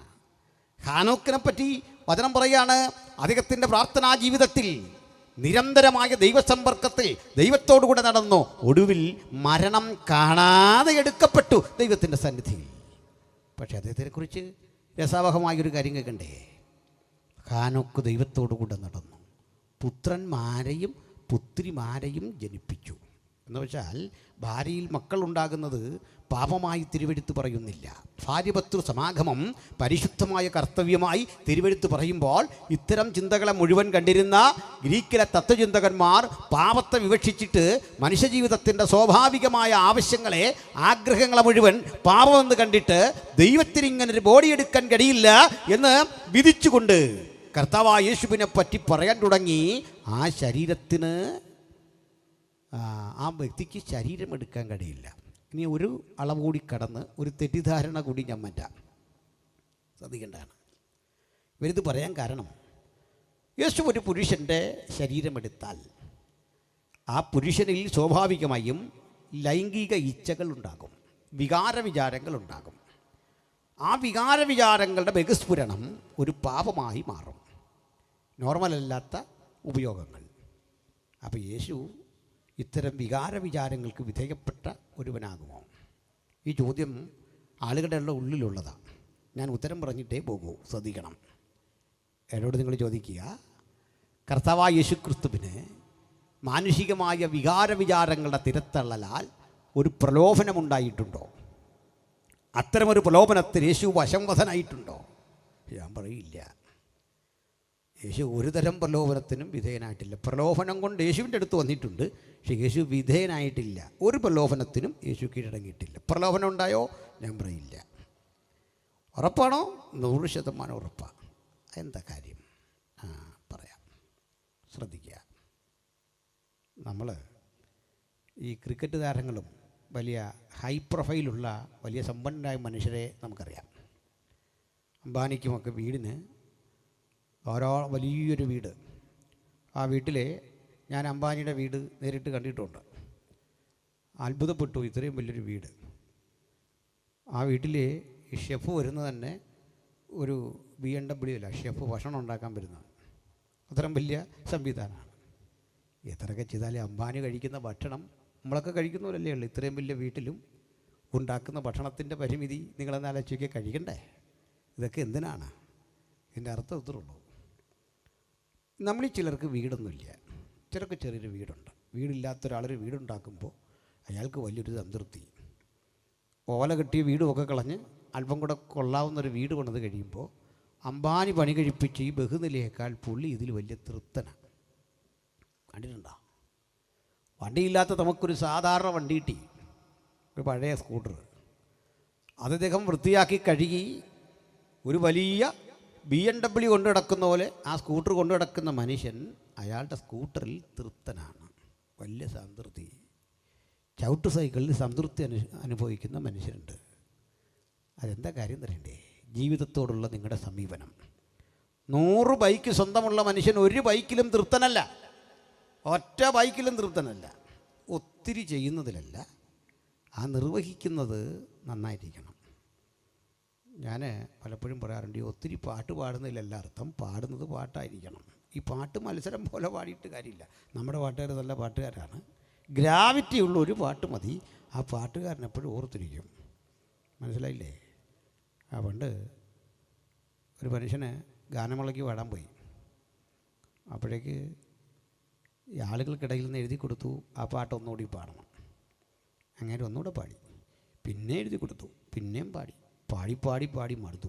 ലാസ്റ്റ് ഇയാൾ തന്നെ പറഞ്ഞു, ഇനിയും നിങ്ങളിങ്ങനെ ഇത് പാടാനായിട്ട് പറയരുത്, കാരണം വേറെ പാട്ടും കൊണ്ടാണ് വന്നിരിക്കുന്നത്, അതും പാടണം. 8-10 തവണയായി, ഇനി ഇത് ചോദിക്കരുത്. അപ്പോൾ ഒരു അപ്പച്ചൻ എഴുന്നേറ്റ് വന്നിട്ട് പറഞ്ഞു, ഞാൻ ആദ്യം ഇതൊന്ന് പാടി ശരിയാക്ക്, പിന്നല്ലേ ബാക്കി കൊണ്ടുവന്നേ, ഇതൊന്ന് വൃത്തിയായിട്ട് പാട്, പിന്നെ നമുക്ക് ബാക്കിയിലേക്ക് പോകാം. അപ്പം ഇവൻ ഓർത്ത് ഇത്രയും നേരം ഈ കുറിപ്പ് വന്നുകൊണ്ടിരുന്നത് ഇവനെ ആസ്വദിച്ചാൽ നല്ലെന്ന്. സംഗതി ഇത് ശരിയായിട്ടില്ല. ഒത്തിരി ചെയ്യുന്നതിലല്ല, ഒത്തിരി പ്രസംഗിക്കുന്നില്ലെന്ന്, ഒത്തിരി പാടുന്നതിലല്ലെന്ന്, ഒത്തിരി ചെയ്യുന്നതിലല്ല. സംതൃപ്തി വേണം ചെയ്യുന്ന പണിയിൽ, സംതൃപ്തി, സാറ്റിസ്ഫാക്ഷൻ, അത് വേണം. അതിന് അർപ്പണബോധം വേണം, സമർപ്പണമുണ്ടെങ്കിൽ ഏതും വിജയിക്കും. അതാണ് കാര്യം. സമർപ്പിച്ച് പാടണം. പാട്ടിന് നിന്നെ അങ്ങ് കൊടുത്തേക്കണം, പ്രസംഗത്തിന് നിന്നെ അങ്ങ് വിട്ടുകൊടുത്തേക്കണം. അങ്ങനെ അങ്ങോട്ട് സമർപ്പണം ചെയ്ത് കഴിയുമ്പോൾ അതങ്ങ് വിജയിക്കും. അങ്ങനെയാണ്. അങ്ങനെയെങ്കിൽ അംബാനി ഒരു മുറിയിലും തൃപ്തനല്ല. ബുർജ് ഖലീഫയുടെ ഉടമ ആ കെട്ടിടത്തിൻ്റെ ഉയരത്തിൽ ഇന്നും തൃപ്തനല്ല. അസംതൃപ്തി. അവിടെ ആ ചെറിയൊരു വീടുള്ള ഒറ്റമുറി വീട്ടിൽ കിടക്കുന്ന നമ്മളിൽ പലരും തൃപ്തരാണ്. എല്ലാവരുടെയും കാര്യമല്ല. എന്ത് കിട്ടിയാലും തൃപ്തിയില്ലാത്തവരെ വൃത്തികെട്ടന്മാർ നമ്മുടെ ഇടയിലുമുണ്ട്. അവരെ വിട്ടേക്ക്. വൃത്തികെട്ട സ്ത്രീകളും ഉണ്ട്, ശ്രമിച്ചേക്ക്. എന്ത് കിട്ടിയാലും തൃപ്തിയില്ല, ഒന്നിലും സംതൃപ്തിയില്ല. അങ്ങനെയുള്ള മനുഷ്യരുണ്ട്. എന്തിനും കുറ്റം പറഞ്ഞിട്ട് ആസ്വദിക്കുന്ന മനുഷ്യരുണ്ട്. അവരെ അങ്ങ് വിട്. അപ്പം എൻ്റെ ചോദ്യം, ഞാനിവിടെ ഒത്തിരി കൊച്ചു കുട്ടികളെ കാണുന്നു. അപ്പോൾ ഈ കൊച്ചു കുട്ടികളുടെ മുമ്പിലേക്ക് ഞാൻ 2-3 പുസ്തകം വെച്ചിട്ട്, കുഞ്ഞിന് ഷേക്സ്പിയറുടെ ഓഥല്ലോ എൻ്റെ പക്കലുണ്ട്, കുഞ്ഞിനിത് വേണമെന്ന് ചോദിച്ചാൽ ഈ മോള് പറയുക, അങ്കിൾ അതൊന്നും എനിക്ക് വേണ്ട. അല്ലെങ്കിൽ ഞാൻ അതിലും നല്ല കുറേ പുസ്തകങ്ങളുണ്ട് ഉച്ചയ്ക്ക്. ആധുനികരായ എഴുത്തുകാരുടെ പുസ്തകങ്ങൾ കൊണ്ടുവരിക, ബെന്യാമിൻ്റെ ആടുജീവിതം കൊണ്ടുവെക്കുക, അതല്ലെങ്കിൽ TD രാമകൃഷ്ണൻ്റെ പുസ്തകം കൊണ്ടുവെക്കുക, വായിക്കുക. കുഞ്ഞിനത് താല്പര്യമില്ല, കുഞ്ഞിനെ പ്രലോഭിപ്പിക്കില്ല, കുഞ്ഞിനെ അത് അങ്ങോട്ട് അട്രാക്റ്റ് ചെയ്യില്ല. അതേസമയത്ത് ഞാൻ ഐസ്ക്രീം വെച്ചിട്ട് 2-3 പേരെ വിളിച്ച് അത് തികയാതെ വരും. കാരണം കുഞ്ഞിന് പ്രലോഭനമാണ് ഇത് കണ്ടു കഴിഞ്ഞാൽ. ഞങ്ങൾക്കൊക്കെ പുസ്തകം കണ്ടാൽ ഞാൻ ബുക്ക് സ്റ്റാളിലൊന്ന് കയറി പുസ്തകം ഉണ്ടോ എന്ന് അറിയാനാണ്. കാരണം ബുക്കുകൾ പുതിയ കണ്ടെത്തിയാൽ വായിക്കണം. ഞങ്ങളുടെ ഒരു ലോകം അങ്ങനെയാണല്ലോ, പ്രസംഗിക്കുകയും ചെയ്യേണ്ടവരല്ലേ. ഞങ്ങളെ ഇത് കണ്ടാൽ പ്രലോഭനം ഉണ്ടാക്കും, അത് വാങ്ങണം. അങ്ങനെയാണ്, അത് പ്രലോഭിപ്പിക്കപ്പെടും. ഈ പ്രലോഭനപ്പോഴാണ് പുതുതൊന്നിനെ എടുക്കാനുള്ള ആ പ്രലോഭനം. എന്തുകൊണ്ട് എനിക്ക് അല്ലേ നിങ്ങൾക്ക് ഐസ്ക്രീം കണ്ടപ്പോൾ പ്രലോഭനം ഉണ്ടായില്ല? നമ്മൾ ഐസ്ക്രീം കണ്ടിട്ട് പ്രലോഭനം വരാത്തതിൻ്റെ കാര്യം, ഈ കൊച്ചുകുട്ടി കണ്ടിട്ടില്ലേ? ഈ കൊച്ചുകുട്ടി, എനിക്ക് 3 മക്കളാണ്. അപ്പോൾ അതിൽ ഈ മക്കൾ ഐസ്ക്രീം കഴിച്ചിട്ട് ഈ ഇളയ കക്ഷി ഇതിങ്ങനെ കോരിയെടുത്ത് മൂത്തവർക്ക് അല്പാൽപ്പം കൊടുത്തിട്ട് അവരതിരുന്ന് കുടിക്കും. ആ കഴുകാത്ത കൈ കൊണ്ട് എൻ്റെ അടുത്ത് വന്നാൽ പോടാതെ പറഞ്ഞാൽ ഓടിച്ചു വിടും. കാരണം എനിക്കിത് വേണ്ട. ഇത് കൈ കഴിയുമോയെന്നൊന്നും മറ്റേ കുട്ടികൾക്ക് പ്രശ്നമില്ല, കാരണം അവർക്കിതിൻ്റെ ഒരു അല്പം കിട്ടിയാൽ മതി. പ്രലോഭനം പിടികിട്ടിയോ? എനിക്ക് തന്നെ പ്രലോഭിപ്പിക്കാതെ അപ്പ എത്ര ഐസ്ക്രീം കണ്ടതാ, എത്ര ലോകം കണ്ടതാ, എത്ര കല്യാണം കൂടി, എത്ര കല്യാണം നടത്തി, ഏതെല്ലാം സ്ഥലങ്ങളിൽ പോയി. ഇത് എന്നെ ഒരിക്കലും പ്രലോഭിപ്പിക്കില്ല. എന്താ പറഞ്ഞെന്നറിയണ്ടേ? ഈ സ്വർഗീയ മഹിമ വിട്ട് താണലോകത്തിലേക്ക് വന്ന യേശുവിനെ എന്ത് കാട്ടിയാ നിങ്ങൾ പ്രലോഭിപ്പിക്കുന്നേ? എന്തോന്ന് കാട്ടിയാ? പിടികിട്ടിയോ? വെറുതെ സുന്ദരിയായൊരു പെണ്ണിനെയോ, മനോഹരമായൊരു വീടോ, മനോഹരമായൊരു രാജ്യം പ്രലോഭിപ്പിക്കും. മനസ്സിലായോ? മുമ്പേ ഐസ്ക്രീം കൊടുത്തു എന്ന് പറഞ്ഞതേ ഉള്ളൂ, ഇത് വേണോ? അങ്ങനെ സുന്ദരിയെ കണ്ടാൽ പ്രലോഭിപ്പിക്കപ്പെടുന്നവനല്ല യേശു. അവളെയും തൻ്റെ മാറോട് ചേർത്തിട്ട് പറയും, മകളെ അനുഗ്രഹിക്കപ്പെടുക. അവൾക്കും യേശു കാന്തനാണ്, സ്നേഹിതനാണ്, സഹകാരിയാണ്, സഹചാരിയാണ്. അവനെ പ്രലോഭിപ്പിക്കാൻ മനുഷ്യൻ ശ്രമിച്ചേക്കാം, പ്രായോഗികമല്ല. കാരണം ആരാണ് ക്രിസ്തു? അവൻ ദൈവരൂപത്തിലിരിക്കെ ദൈവത്തോടുള്ള സമത്വം മുറുകെ പിടിക്കണമെന്ന് വിചാരിക്കാതെ ദാസ്യരൂപമെടുത്തു വേഷത്തിൽ മനുഷ്യനായി വിളങ്ങി. ചിലക്കത് മനസ്സിലാവില്ല, പറയാം. ഇപ്പം ക്രൂശിക്കപ്പെട്ടൊക്കെ എന്തിനാന്നല്ലേ? ഒരിക്കൽ വലിയ തിക്കും തിരക്കുമുള്ളൊരു സ്ഥലത്ത് ഒരു പ്രായമുള്ള മനുഷ്യൻ, അയാളുടെ അരികിൽ ആരോഗ്യദൃഢഗാത്രനായ മറ്റൊരു ചെറുപ്പക്കാരൻ. അവിടേക്കൊരു യുവാവ് വന്നു, മൂന്നാമതൊരാൾ. അപ്പോൾ ഈ കാരണവരടുത്തേക്ക് വരുമ്പോഴേക്ക് ഈ വണ്ണമുള്ള മനുഷ്യൻ, ഈ ആരോഗ്യദൃഢഗാത്രൻ എഴുന്നേറ്റ് മാറി അപ്പച്ചനോട് പറഞ്ഞിരിക്കുക. അദ്ദേഹം ഇരുന്ന് അല്പം കഴിഞ്ഞ് ഈ കാരണവർ മാറിയ സമയത്തേക്ക് സീറ്റ് കൊടുത്ത മനുഷ്യൻ ആ സീറ്റിലിരുന്നു. അപ്പുറത്തിരിക്കുന്ന യുവാവിന് ഇദ്ദേഹത്തെ ഇഷ്ടപ്പെട്ടില്ല. അദ്ദേഹം പതുക്കെ ആ ബെഞ്ചിലിരുന്ന് തള്ളി ഇവിടെ കൊണ്ടുവരാൻ തുടങ്ങി. അപ്പോൾ അതൊക്കെ ഇങ്ങനെ മാറി കൊടുക്കും. ഇയാളുടെ ബാഗ് എടുത്ത് ഇതിൽ ബെഞ്ചിലേക്ക് വെച്ചു. ഇയാൾ വെറുതെ ഇങ്ങനെ ചെല്ലുണ്ടല്ലോ, വെറുതെ ഇരുന്ന് ശല്യം ചെയ്യുന്ന മനുഷ്യർ ഞെരുക്കി ഇപ്പുറത്ത് ചാടിച്ചു. അപ്പോഴേക്ക് മനുഷ്യനങ്ങ് മാറി. അപ്പോൾ ഈ യുവാവിന് നല്ല ആരോഗ്യമുള്ള ആളാണ്. അയാൾ എന്ത് നേരിടാൻ പാകത്തിൽ ഒരു പ്രശ്നം ഉണ്ടാക്കാൻ നോക്കുക. അല്പം കഴിഞ്ഞ് ഈ മനുഷ്യനെ കണ്ടിട്ട് കുറേ ആളുകൾ വന്നിട്ട് ഇദ്ദേഹത്തോട് കൈകൂപ്പുന്നു, സംസാരിക്കുന്നു. ഇതൊക്കെ കണ്ടപ്പോൾ ഇദ്ദേഹത്തിന് തോന്നി, ഈ കരുത്തനായ മനുഷ്യൻ എന്തോ അല്പം പേരും പെരുമയുള്ള ആളോ എന്തോ സവിശേഷതയുണ്ട്. വരുന്നവരൊക്കെ ഇങ്ങനെ കൈകൂപ്പുന്നു, അദ്ദേഹം ഓട്ടോഗ്രാഫ് കൊടുക്കുന്നു.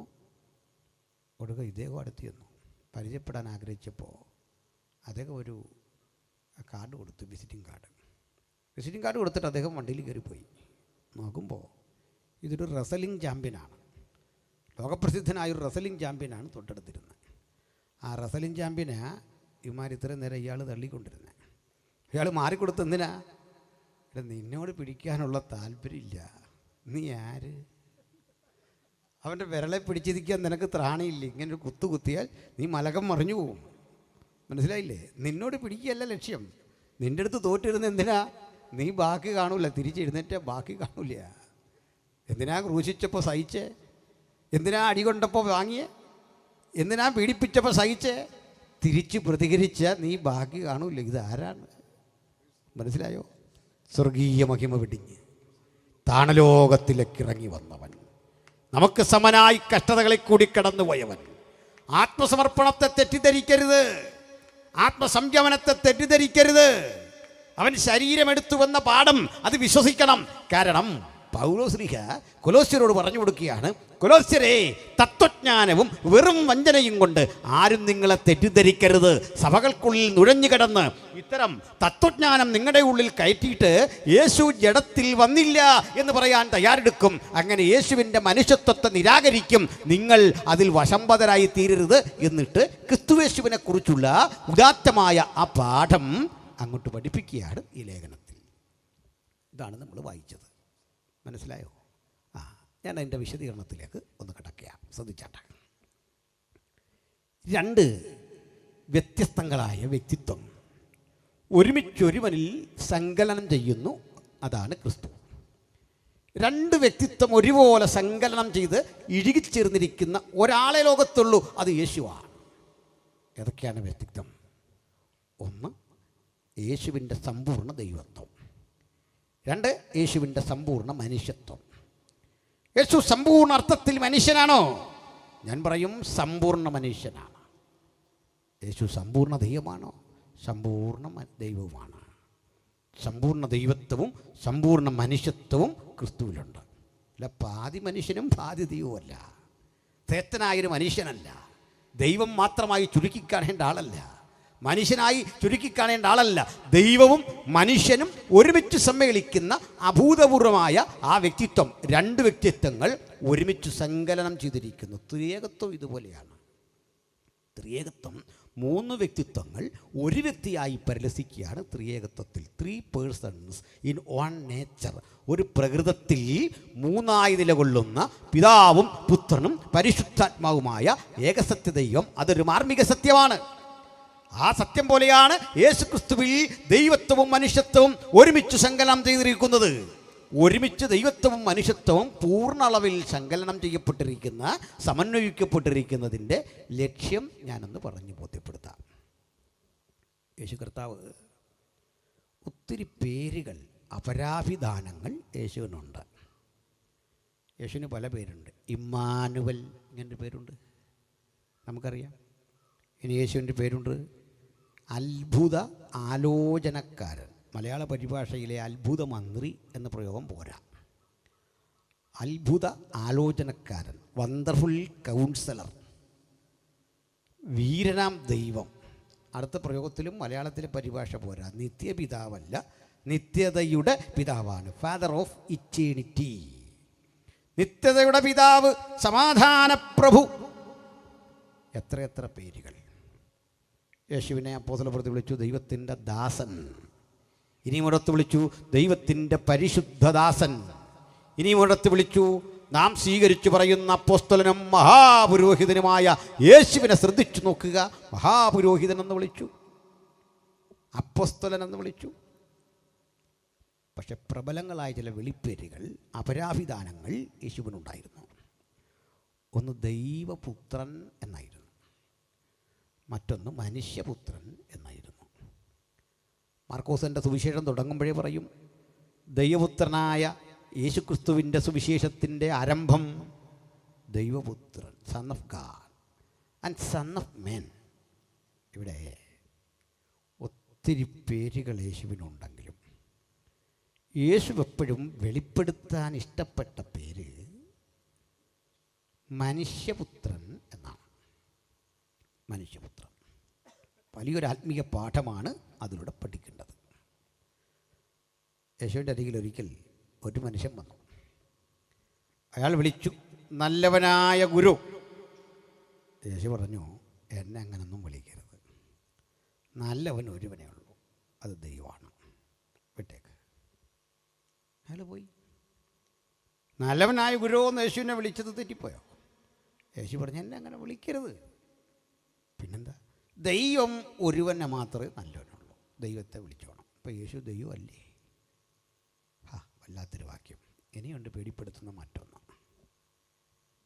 യേശുവിനെ കാണാൻ നിക്കോദിമോസ് എന്ന ഒരു മാന്യദേഹം വന്നു രാത്രിയിൽ. നല്ല വിവരമുള്ളൊരു പണ്ഡിതനാണ്, നല്ല മനുഷ്യനാണ്, വക്കീലാണ്. അദ്ദേഹം കാണാൻ വന്നു. നമുക്ക് വലിയ സന്തോഷമല്ലേ? വർത്തമാനം പറഞ്ഞല്ല വിവരമുള്ള മനുഷ്യരോടൊക്കെ സംസാരിച്ചിരിക്കുന്ന വലിയ സന്തോഷമാണ്. നമ്മളൊക്കെയാണ് ഓർക്കും, ചുമ്മാ പൊട്ടുവർത്താനം പറഞ്ഞിരിക്കുന്നതിനേക്കാൾ നല്ല വിവരമുള്ളൊരു മനുഷ്യനെ കിട്ടിയല്ലോ. പറ, എന്താ സാറേ കാര്യമൊക്കെ? വാ ഇരി. നിക്കോദിമോസ് ചെന്നു. ഒരു വിളിയാണ്, ഗുരു, നീ ദൈവത്തിൻ്റെ അടുക്കൽ നിന്ന് ഉപദേഷ്ടാവായി വന്നിരിക്കുന്നു എന്ന് ഞാൻ അറിയുന്നു. ഞങ്ങൾ ഡിസ്കസ് ചെയ്തു നിന്നെ പറ്റി. ഈ നാട്ടുകാർ പറയുന്നതല്ല, you are from God, you are an exhort from God.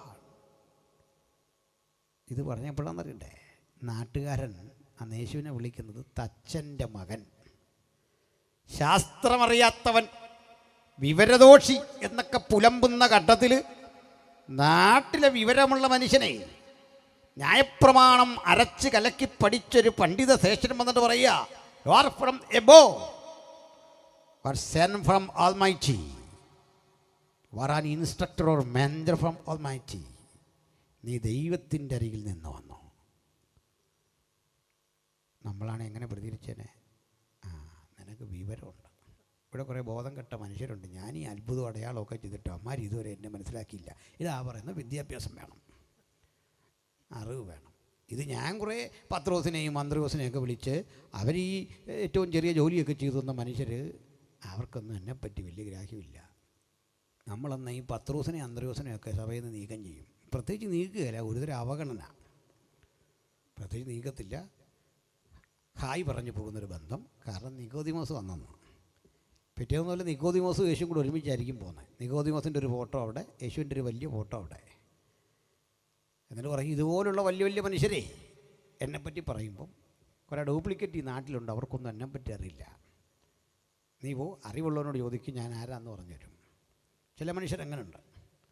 ചില മനുഷ്യർ ഈ തങ്ങളെപ്പറ്റി അറിയാൻ വേറെ എങ്കിലും ചോദിക്കണം എന്നാണ് പറയുന്നത്.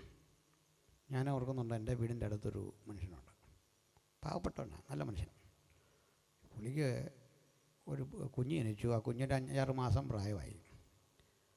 ഈ കുട്ടി രാത്രി കിടന്ന് വല്ലാതെ അങ്ങ് കരയും. കുഞ്ഞുങ്ങൾക്ക് ഇങ്ങനൊരു സ്വഭാവം ഉണ്ടല്ലോ, അത് ഭൂതവും പിശാചൊന്നും ആയിട്ടല്ല, അതിനെന്തോ ചെറിയ ഇറിറ്റേഷനൊക്കെ വന്നിട്ട് അതങ്ങ് കരയുക. നിങ്ങൾ അന്നേരം അതിനെ സുവിശേഷ വിലയ്ക്കൊന്നും സമർപ്പിക്കില്ല, അത് അതൊക്കെ വന്നോളും. ഈ ചെറുപ്പത്തിൽ കരയുന്ന കുഞ്ഞിനെ കരഞ്ഞ് ഓവറാകുമ്പോഴേക്ക് വീട്ടുകാരതിനെ വേലയ്ക്ക് സമർപ്പിക്കുക. അവനായി സ്റ്റേജിൽ കയറി ഈ പിച്ചും പെയ്യും എല്ലാം വിളിച്ചു പറയുന്നത്. നിങ്ങൾ ഈ ശല്യമൊന്നും ചെയ്യരുത്, അതങ്ങ് മാറിക്കോളും. ഒന്ന് പ്രാർത്ഥിച്ചിട്ട് കിടന്നാൽ മതി, മാറും. വിളിയുള്ളവനേ പോകാവുള്ളൂ വേലയ്ക്ക്.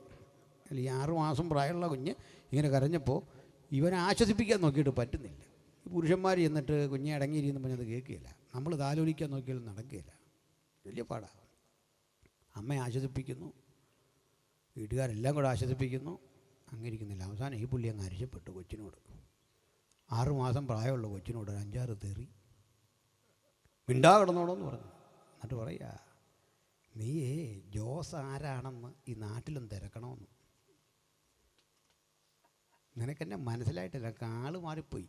അടിച്ചതിൻ്റെ ചെവിക്കുറ്റി ഞാൻ പോയിക്കും. നീ ഒന്ന് തിരക്കണം ജോസ് ആരാണെന്ന്. ആരാ? 6 മാസം പ്രായമുള്ള കൊച്ച്. ഓർത്ത് നോക്കി, ഇത്തരം പൊട്ടന്മാരും ലോകത്തുണ്ട്. ഇതുപോലെ പറയാം, നീ എന്ത് തിരക്ക് നാട്ടിൽ, ആരോടെങ്കിലും ചോദിക്ക്. ഞങ്ങൾ കർത്താവായ യേശുവിനെ പ്രസംഗിക്കുമ്പോൾ വിക്ടർ ഹ്യൂഗോ പറഞ്ഞു, അല്ലെങ്കിൽ മറ്റൊരുത്തം പറഞ്ഞു, ഈ സപ്പോർട്ടൊന്നും ഇവിടെ ആവശ്യമില്ലെന്നേ, ഇത്തരം സപ്പോർട്ടുകളിലല്ലെന്നേ യേശുവിനെ പ്രസംഗിക്കുന്നേ. ആരെന്ത് പറഞ്ഞൊന്നും കേൾക്കാൻ ഈ ഗുരുവിന് ഇഷ്ടമില്ല. ഈ നിക്കോദിമോസിൻ്റെ മുഖത്തേക്ക് നോക്കിയിട്ട് യേശുവിൻ്റെ പ്രതികരണം ഒരല്പം കട്ടിയായിപ്പോയെന്ന് തോന്നും. എന്താണെന്നറിയണ്ടേ? കുഞ്ഞേ, നീ വീണ്ടും ജനിച്ചതല്ല, തൽക്കാലം പോയാട്ടെ. ഒരു ഗെറ്റ് ഔട്ട് അടിക്കുന്ന ശബ്ദമുണ്ട് അതിനകത്ത്. തിരക്കാന്ന് നീ ഇവിടെ കിടന്ന് ഇതൊക്കെ സംസാരിച്ച് കഴിഞ്ഞാൽ. ഈ പുള്ളി ചോദിച്ചു, സാറെന്താ ഈ പറയുന്നത്? എനിക്ക് വയസ്സ് എത്ര ഉണ്ടെന്നറിയോ? ഞാൻ വൃദ്ധനായ ശേഷം അമ്മയുടെ ഉദരത്തിൽ കിടന്ന് എങ്ങനെ വീണ്ടും ജനിക്കും? അതിൻ്റെ അർത്ഥം, യേശുവിൻ്റെ ആത്മീയ വചനങ്ങളുടെ ശക്തി താങ്ങാനുള്ള ശേഷി ഈ നിക്കോദിമോസിൻ്റെ പാണ്ഡിത്യത്തിനില്ലായിരുന്നു. അവൻ തിരിച്ചുപോയി. നിക്കോദിമോസിന് കിട്ടാത്ത സുഖമാണ് അന്ന് ബേസയിലെ പത്രോസ് അനുഭവിച്ചേ. കാരണം അവൻ വീണ്ടും ജനിച്ചിരുന്നു. വീണ്ടും ജനിക്കാത്തവനെ മടക്കി അയച്ചു. ആ പോകുന്ന പോക്കിൽ ഈ പണ്ഡിതൻ ഓർത്തു, ഞാൻ ചെന്ന ഒരിടത്തും ആളുകൾ എന്നെ പുകഴ്ത്താതിരുന്നിട്ടില്ല, എൻ്റെ അറിവിനെ ബഹുമാനിക്കാതിരുന്നിട്ടില്ല. ഞാൻ ഏറെ ആകാംക്ഷയോടെ ചെന്നപ്പോൾ പ്രതീക്ഷയർപ്പിച്ച ഈ മനുഷ്യൻ എന്നെ തിരിച്ചുവിട്ടു.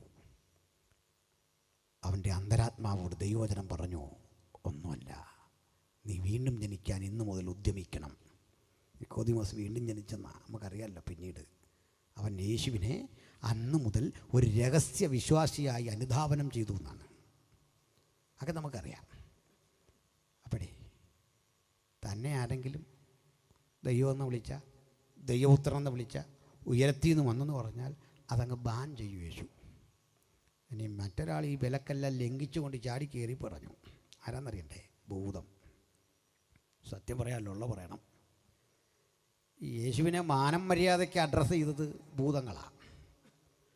ബാക്കി ആളുകൾ തച്ചനെന്ന് വിളിക്കുമ്പോൾ, തച്ചൻ്റെ മകനെന്ന് വിളിക്കുമ്പോൾ, ശാസ്ത്രമറിയാത്തവനെന്ന് വിളിക്കുമ്പോൾ, പിശാച് നല്ല അന്തസ്സായിട്ട് യേശുവിനെ വിളിച്ചു, യേശുവേ മഹോന്നതനായ ദൈവത്തിൻ്റെ പുത്ര. കണ്ടോ? കർത്താവ് പറഞ്ഞു, മിണ്ടരുത്. ഭൂതത്തെ ശാസിക്കുന്നവരൊക്കെ ഓർത്തോണം, എവനെ കൊണ്ട് അധികം മിണ്ടിക്കരുത്. നമ്മൾ ഇവൻ്റെ പുറകെ കാര്യം ചോദിച്ചിരിക്കുക, ഇവനോട് ഒത്തിരി സംസാരിക്കരുത്. കാരണം അവൻ ഫോഷ്ക്കും, ഫോഷ്കിൻ്റെ അപ്പനും. ഇവൻ്റെ ഫോഷ്ക്ക് കേൾക്കാനാണെങ്കിൽ നിങ്ങൾ മിണ്ടിക്കോ, കുഴപ്പമില്ല. യേശു പറഞ്ഞു, മിണ്ടരുത്. അവസാനം ഒരുത്തൻ പറഞ്ഞു, ഭൂതം പിടിച്ച ഒരുത്തൻ പറഞ്ഞില്ലേ, ഞങ്ങളെ അങ്ങനെ ആണെങ്കിൽ ആ പന്നിക്കൂട്ടത്തിനകത്തോട്ട് പൊക്കോളാൻ പറയാൻ. അത് നീ പൊക്കോളാൻ പറഞ്ഞു. അന്നവിടെ ഈ പന്നികൾ പോയിട്ട് കടുംതൂക്കായിട്ട് വെള്ളത്തിൽ ചാടിയെന്നാണ്.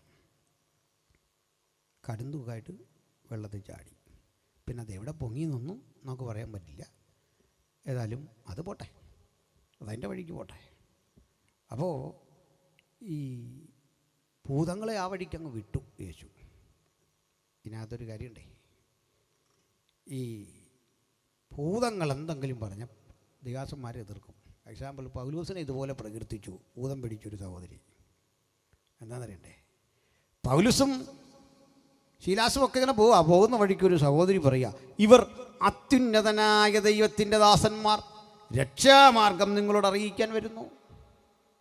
നമ്മളാണ് എന്ത് ചെയ്തേനെ, പിറ്റേന്ന് തന്നെ പ്രോഗ്രാം കൊടുത്തേനെ, സൗകര്യം നാളെ ഒരു യോഗ ഉണ്ട് വരണം കേട്ടോ, നമുക്ക് ഒരുമിച്ച് ശുശ്രൂഷിക്കാം. കാരണം നാട്ടുകാരെല്ലാം അതും വിളിച്ചു പറയുമ്പം നീ മാത്രമേ ഉള്ളൂ കാര്യം പറഞ്ഞേ. ബിലയാം സഞ്ചരിച്ച കഴുത പ്രവചിച്ചു ഒരു ദിവസം. കഴുത പ്രവചിച്ചെന്ന് കാരണം കഴുതയുടെ വൃത്തികൾ പോവാ. കുറേ ദൂരം പോകുമ്പോൾ ഇടനാഴിക്ക് ഉള്ളിലൂടെ വന്ന് പോയ കഴുതയ്ക്ക് പോകാൻ പറ്റുന്നില്ല. അവിടെ ഞെരുക്കി ഇയാളെ. തൊട്ട് മുമ്പിൽ ദാനിക്കുന്നു, ദൂതൻ വിടുന്നില്ല. ദൂതൻ ഇങ്ങോട്ട് കിടന്ന വെട്ടുമെന്ന് പറഞ്ഞ് നിൽക്കുക. കഴുത അവിടെ വന്ന് ഇങ്ങനെ അമ്പരം നിൽക്കുക. കഴുതയ്ക്ക് വെളിപ്പാടുണ്ടായി, ഈ മനുഷ്യനെ കിട്ടിയില്ല. തൊട്ട് മുമ്പിൽ ദൂതൻ മൂർച്ചയേറിയ വാളും കൊണ്ട് നിന്നപ്പോൾ കഴുത കണ്ടു വാളുള്ള ദൂതനെ. പ്രവാചകൻ കണ്ടു വാലുള്ള കഴുതയെ. വ്യത്യാസത. എൻ്റെ മണ്ടയിരിക്കുക, ഇരുന്നിട്ടൊരു ചവിട്ടതിനിട്ട് കൊന്നു കളയെന്ന് പറഞ്ഞാൽ. കഴുത തിരിഞ്ഞ് എന്നിട്ട് പറഞ്ഞു, ഞാൻ നിൻ്റെ കഴുതയല്ലയോ, ഇന്ന് വരെ നിന്നെ ചുമക്കാൻ ഞാൻ നിന്നെ ചുമക്കുന്നതിന് മുമ്പ് നാളെ മുതൽ നിന്നെ ചുമക്കണേ, പൊറോട്ട ഇറച്ചി മേടിച്ചു തരണമെന്ന് ഞാൻ പറഞ്ഞിട്ടുണ്ടോ? ഈ പണിക്ക് ഞാനില്ല എന്ന് പറഞ്ഞിട്ടുണ്ടോ? സത്യം പറഞ്ഞാൽ തൊഴിലാളിയുടെ പ്രതിഷേധമാക്കണ്ട. ചരിത്രത്തിലെ ആദ്യത്തെ മുതലാളിക്ക് നേരെ തൊഴിലാളി നടത്തുന്ന ആദ്യത്തെ പ്രതിഷേധ യോഗമാണ് കഴുത നടത്തിയത്. വലിയൊരു തിരിച്ചടി.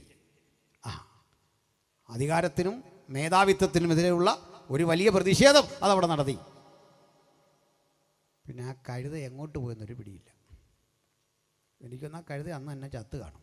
അതിൻ്റെ കാരണം വേറൊന്നുമല്ല, അത് ജീവിച്ചിരുന്നെങ്കിൽ പിറ്റേ ദിവസം നമ്മൾ പോയതിന് പ്രോഗ്രാം കൊടുത്തേനെ. ഞങ്ങൾക്കൊന്നും ഇവിടെ വരാൻ പറ്റിയില്ല, കഴുത സംസാരിക്കുമെന്ന് ഞാൻ വിളിച്ചെന്നെ.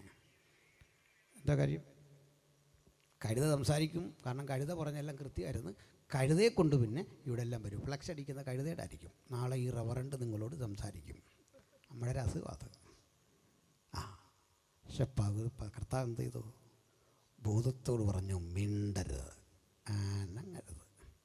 അപ്പോൾ തന്നെ പുകഴ്ത്തിയവരെ, തന്നെ പ്രശംസിച്ചവരെ, ദൈവമെന്ന് വിളിച്ചവരെ ഒക്കെ കണ്ടിട്ട് പറഞ്ഞു, ഏയ് വേണ്ട.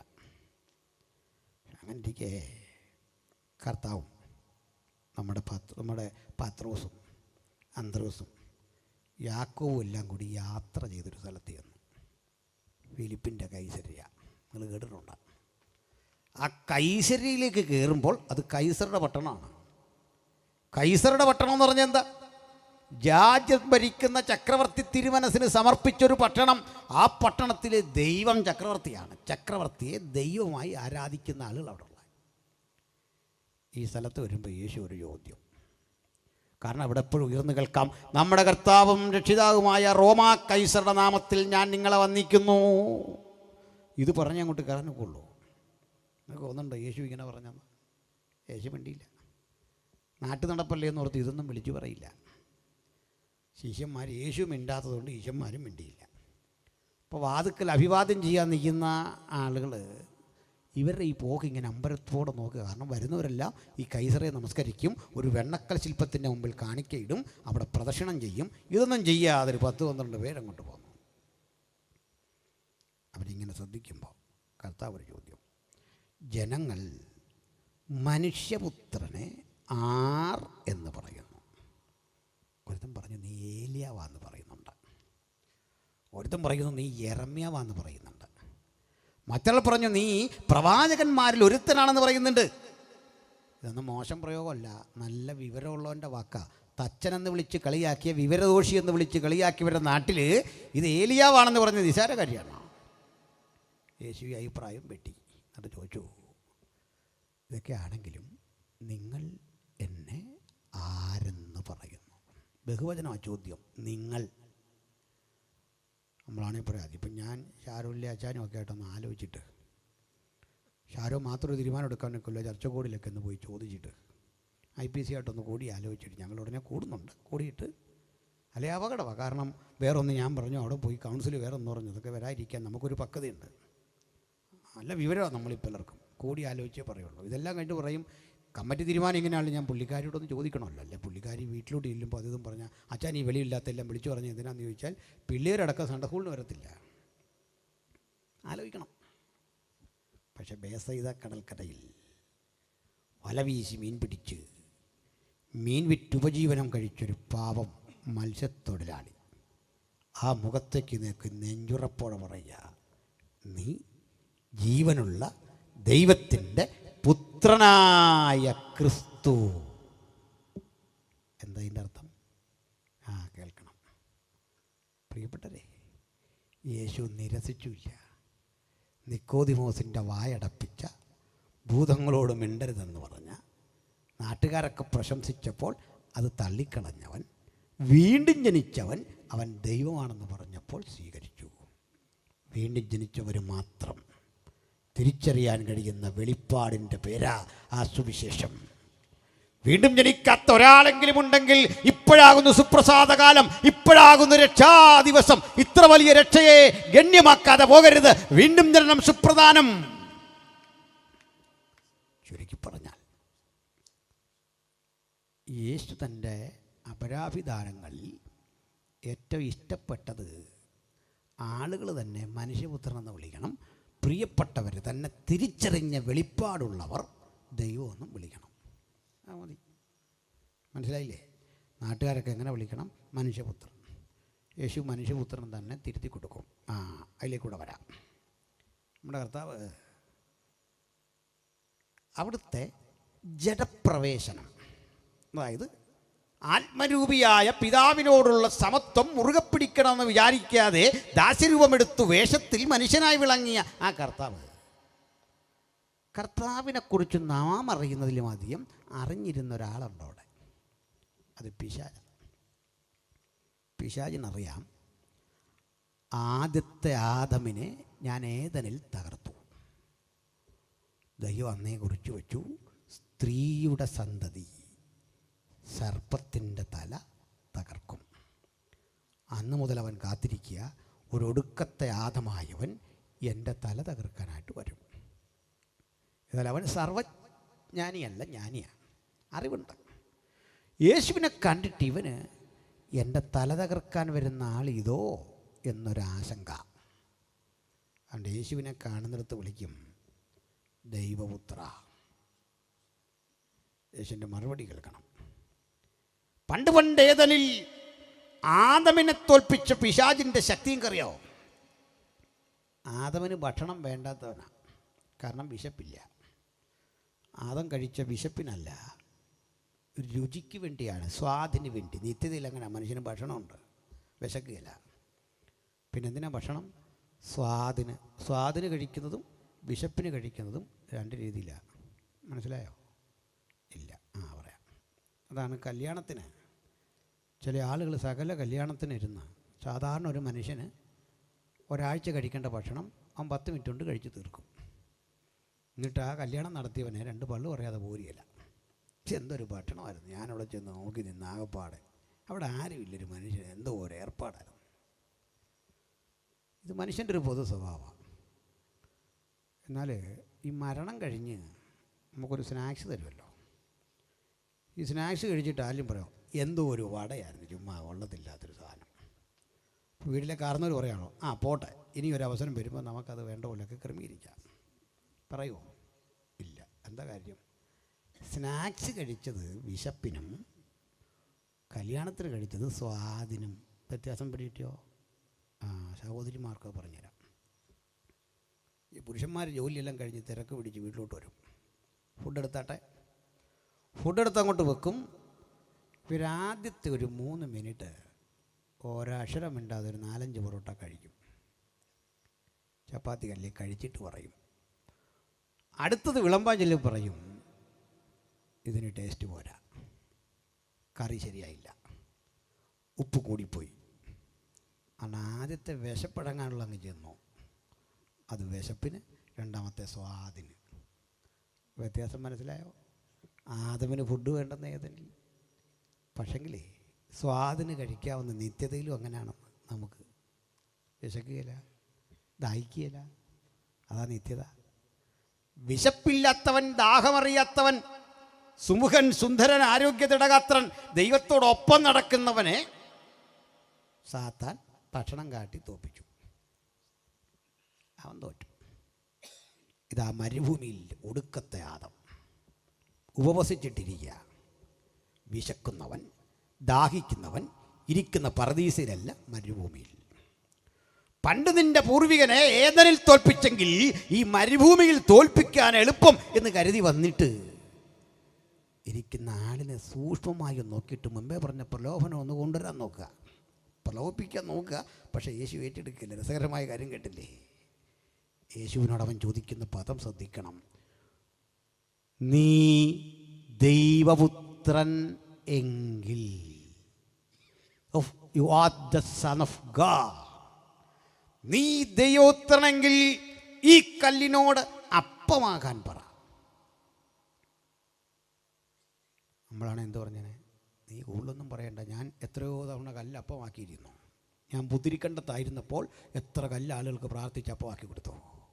മറൈൻ ഡ്രൈവിൽ പോയപ്പോൾ ലോഡ് കണക്കിന് കല്ലുമായിട്ട് ആളുകൾ വന്നു, അതെല്ലാം തിരിച്ച് ചപ്പാത്തിയാക്കി കൊടുത്തു വിട്ടാളാണ് ഞാൻ ന്യൂയോർക്കിലായിരുന്നപ്പോൾ ഇതിലും വലുത് ചെയ്തു.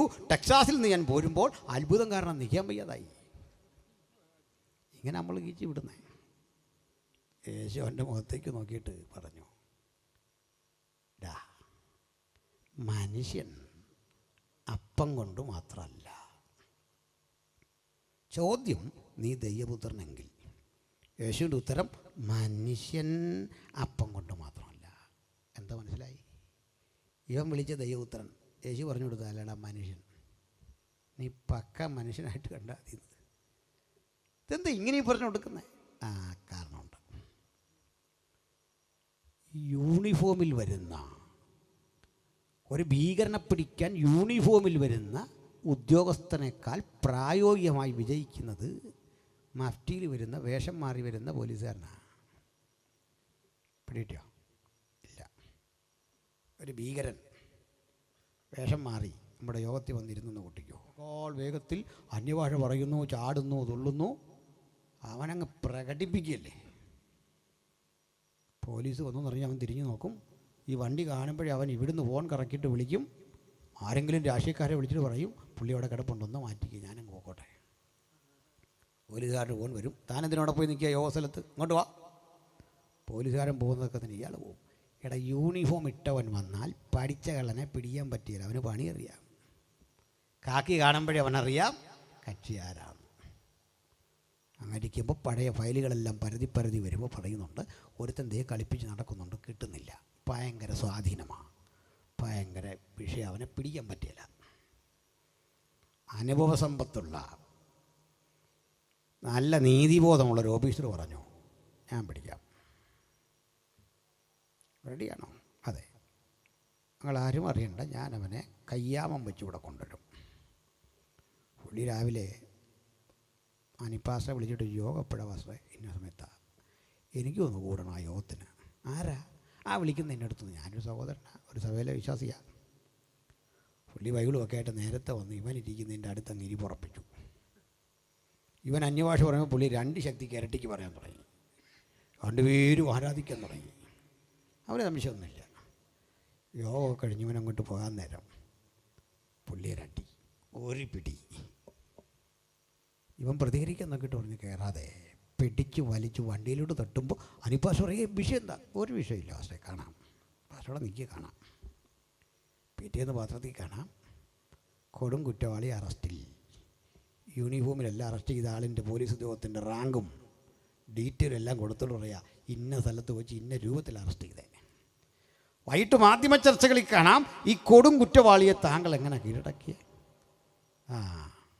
മാധ്യമപ്രവർത്തകനോട് പോലീസുകാരൻ പറയും, ഇയാൾ പഠിച്ച പണി പലതും നോക്കി, ഞാൻ ഇവൻ്റെ കേസ് ഡയറി മുഴുവൻ പരിശോധിച്ച് ഇവൻ പോകാനിടയുള്ള സ്ഥലങ്ങളിലൊക്കെ ഇവനെപ്പോലെ വേഷം മാറിച്ചെന്നു ഇവനെ കീഴടക്കി. അന്ന് മുതലേ സമസ്വഭാവമുള്ള കുറ്റവാളികൾക്കൊരു പേര്.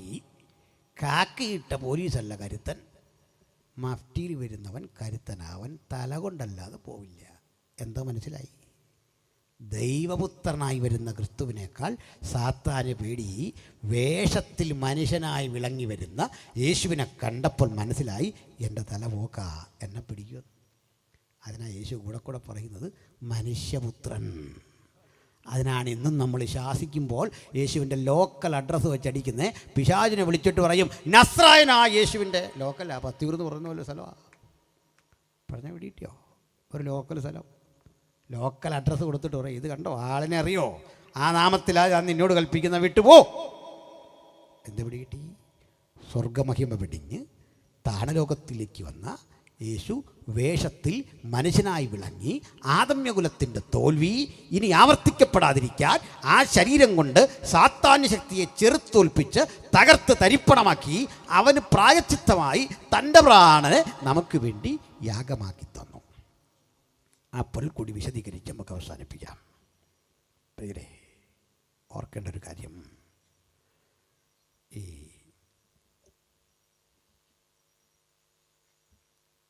ഞാൻ ഒരു കാര്യം വിട്ടുപോയി, ക്ഷമിക്കണം. സ്വോത്രകാഴ്ച എടുക്കുന്ന കാര്യമാണ്. അപ്പോൾ സ്വോത്രകാഴ്ച എടുക്കും, ആ ലാസ്റ്റുള്ള ആളുകൾ ഓടിപ്പോകാൻ പാടില്ല ഒരു കാരണവശാലും.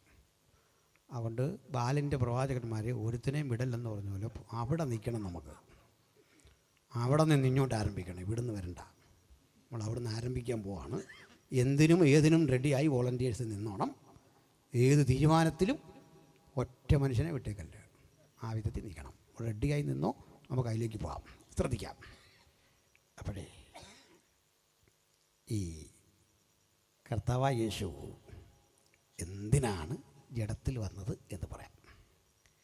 ഞാൻ ചോദിക്കട്ടെ, ചിലതരം കുറ്റകൃത്യങ്ങൾ നമുക്ക് കോടതിക്ക് പുറത്ത് സെറ്റിൽ ചെയ്യാം. എന്നുവെച്ചാൽ രണ്ടുപേരും തമ്മിൽ അതിര് തർക്കമാണ്, ഭയങ്കര പ്രശ്നമാണ്, അങ്ങോട്ടും ഇങ്ങോട്ടും വിഷയമാണ്. കാരണം ഈ വഴി ഇങ്ങോട്ട് വന്നിട്ട് വിശാല വഴി ഇടുങ്ങി നമ്മൾ ഇങ്ങോട്ട് വന്നിട്ട് പിന്നെ കിളിത്തിട്ട് കളിക്കുന്ന പോലെ വേണം വീട്ടിൽ ചെല്ലാൻ. അന്നേരം ഇങ്ങനെ വന്നിട്ട് ഇതിലേ കയറി അതിലേ കയറി ഇങ്ങനെ പോയാൽ കണ്ടു കഴിഞ്ഞാൽ ആൾക്കാർ ഓർക്കും ഇവിടെ ഫുട്ബോളിൻ്റെ പരിശീലനം അല്ല, നമ്മൾ വീട്ടിൽ ചെല്ലാനാണ്. കാരണം വഴി ഇങ്ങനെ വന്ന് ഇടുങ്ങി, പിന്നെ നമ്മൾ ഇങ്ങനെ കയറിയൊക്കെ പോകണം. ഭയങ്കര പ്രശ്നം. രണ്ടുപേരും നിങ്ങൾ പതിറ്റാണ്ടുകളുടെ തർക്കം, അതിൻ്റെ പേര് കോടതിയായി പോലീസായി എന്നും തർക്കം. ഇപ്പം രണ്ടുകൂടെ തീരുമാനിച്ചു, എന്തിനായി അലമ്പ്, അയാൾക്ക് ഇച്ചിരി സ്ഥലം കൊടുത്തേക്കാം, വിട്ടുവീഴ്ച രണ്ട് ഭാഗത്തു നിന്നും. അങ്ങനെ പതിറ്റാണ്ടുകൾ കോടതിയിൽ കിടക്കുന്ന കേസ് നമുക്ക് ഒത്തുതീർപ്പിലെത്തിക്കാം. കോടതി അറിയിച്ചാൽ മതി, ഞങ്ങൾ തങ്ങൾ ഈ പ്രശ്നമൊന്നുമില്ല, കോടതി സമ്മതിക്കും. കോടതി തീർക്കാൻ വയ്യാത്ത കേസുണ്ട്. രണ്ടുപേര് തമ്മിൽ ഏറ്റുമുട്ടി, അല്ലേ ഭാര്യയും ഭർത്താവോടെ വഴക്കുണ്ടായി, പുള്ളി ഒരു പേർക്ക് ആൾ താഴെ വീണ് മരിച്ചു. പോലീസ് പിടിക്കാൻ വന്നപ്പോൾ ഇയാൾ പറയുക, അതിപ്പോൾ സാറേ ചാവെന്ന് ഓർത്തൊന്നും ചെയ്തതല്ല സാറേ, പെട്ടെന്നൊരു തട്ട് തട്ടി, നമ്മൾ മനുഷ്യരല്ലേ സാറേ, സാറങ്ങ് വിട്ടുകളാ. നടക്കുമോ? നടക്കുകയില്ല. സാറ് വിട്ടാലും കേസ് തിരിയല, അഴി എണ്ണണം, കോംപ്രമൈസ് ഇല്ലാത്തതാണ്, ഒരു രക്ഷയില്ല. അങ്ങനെയെങ്കിൽ ഏറ്റവും വലിയ ശിക്ഷ എന്താണ് കുറ്റത്തിന്? കുറ്റകൃത്യത്തിന് കിട്ടാവുന്ന ഏറ്റവും വലിയ ശിക്ഷ ക്യാപിറ്റൽ പണിഷ്മെൻ്റ് എന്ന് പറയും. അതായത് വധശിക്ഷ. അതിനപ്പുറത്ത് ശിക്ഷയില്ല. നമ്മൾ ഇഹലോകത്തിൽ ഇതുവരെ ചെയ്ത പാപത്തിൻ്റെ കണക്കെടുക്കുക, തെറ്റുകളുടെ മുഴുവൻ കണക്കെടുത്താൽ നമ്മളെല്ലാം വധശിക്ഷയ്ക്കർഹരാണ്. എന്താ കാര്യം? വധശിക്ഷയ്ക്കർഹരാകാനുള്ള കാരണം പാപത്തിൻ്റെ ശമ്പളം മരണമത്രേ. ചിലതരം ശിക്ഷകൾ നമുക്ക് ഇളവ് ചെയ്ത് കൊടുക്കാൻ പറ്റും. എക്സാമ്പിൾ, നിങ്ങളൊരാളുടെ പണം കടം വാങ്ങി, നിങ്ങളകത്ത് പോകും എന്ന് ഉറപ്പായപ്പോൾ നിങ്ങളുടെ ഒരു ബന്ധു അല്ലെ അനുജൻ ജ്യേഷ്ഠൻ വന്ന് അയാളുടെ വീതം മുഴുവൻ വിറ്റ് ആ കടം തീർത്ത് കഴിഞ്ഞാൽ നിങ്ങൾ റിലീസായി, നിങ്ങൾക്ക് പുറത്തു വരാം. നിങ്ങൾ കൊന്നിട്ട് നിൽക്കുന്ന നിങ്ങൾക്ക് ശിക്ഷ കിട്ടി, വധശിക്ഷ. വളരെ സ്നേഹമുള്ളൊരു മനുഷ്യൻ വന്നിട്ട് പറയുക, സാർ, അല്ല നിങ്ങളുടെ അമ്മ, നിങ്ങളുടെ അപ്പൻ, സ്നേഹമുള്ള അമ്മ വന്നിട്ട് പറയാണ്, മോനെ കൊല്ലല്ലേ, കാര്യം അവൻ കുറ്റവാളിയാണ്, അവന് പകരം സാർ ഞാൻ മരിച്ചോളാം, എനിക്കിത്രയും പ്രായമായല്ലോ, ഞാനവന് പകരം വധിക്കപ്പെടാൻ തയ്യാറാണ്. സമ്മതിക്കുമോ? സമ്മതിക്കാത്ത എന്താണെന്നറിയണ്ടേ? അപ്പോൾ നിൻ്റെ കുറ്റകൃത്യത്തിന് വേണ്ടി ആര് മരിക്കും? നീയും കുറ്റവാളിയല്ലേ ജീവിതത്തിൽ? ഈ മകൻ ചെയ്ത തെറ്റിന് നിനക്കുമുണ്ട് ഒരു വൈക്കേരിയസ് റെസ്പോൺസിബിലിറ്റി. അതിനാര് മരിക്കും? ആളില്ല. ചുരുക്കത്തിൽ ഇഹലോകത്തിലെ സകല ശരീരങ്ങളും പാപപ്രായശ്ചിത്തത്തിന് ചേരാത്ത അശുദ്ധ ശരീരങ്ങളാണ്. അങ്ങനെയെങ്കിൽ മനുഷ്യഭാവത്തിൻ്റെ പരിഹാരത്തിനായി സ്ത്രീ പുരുഷ സമാഗമത്തിലൂടെ ജനിക്കാത്ത, അപ്പോൾ തന്നെ സമ്പൂർണ്ണ മനുഷ്യനായ, പാപഭംഗിലമായ ജീവിതത്തിൽ ജനിക്കപ്പെട്ട സ്ത്രീയും പുരുഷനുമല്ലാത്ത, ആ ബന്ധത്തിൽ ജനിക്കാത്ത, അപ്പോൾ തന്നെ സമ്പൂർണ്ണ മനുഷ്യനായ ഒരു സവിശേഷ ശരീരമുള്ള ദൈവപുത്രനായി കർത്താവായ യേശു വന്നതിൻ്റെ രഹസ്യം കൊലോസ്യ സഭയോട് ബോധ്യപ്പെടുത്തി കൊടുക്കുക. അല്ലയോ കൊലോസ്യരെ, ആരാണ് ക്രിസ്തു? അവൻ അദൃശ്യനായ ദൈവത്തിൻ്റെ പ്രതിമ, സകല സൃഷ്ടിക്കും ആദ്യജാതൻ. വാഴ്ചകളാകട്ടെ, അധികാരങ്ങളാകട്ടെ, കർത്തൃത്വങ്ങളാകട്ടെ, സകലതും അവൻ മുഖാന്തിരം അവനായും സൃഷ്ടിക്കപ്പെട്ടു. അവനിലാണ് ദൈവത്തിൻ്റെ സകല സമ്പൂർണതയും ദേഹരൂപമായി വസിക്കുന്നത്. ഇന്നിവിടുന്ന് പോകുമ്പോൾ ദൈവത്തിൻ്റെ സകല സമ്പൂർണതയും ദേഹരൂപമായി വസിക്കുന്ന ആ ക്രിസ്തുവിനെ സ്പർശിക്കുന്നവർക്ക് ഒരു കാര്യം ഉറപ്പാണ്. ദൈവത്തിൻ്റെ സമ്പൂർണതയുടെ ഒരളവ് നമ്മുടെ ജീവിതത്തിൽ അവൽ നിന്ന് പ്രാപിക്കുക. മനുഷ്യത്വത്തിൻ്റെ സമ്പൂർണതയുടെ ഒരളവ്, ആവശ്യത്തിനുള്ളൊരളവ് നമുക്ക് അവൽ നിന്ന് പ്രാപിക്കാം.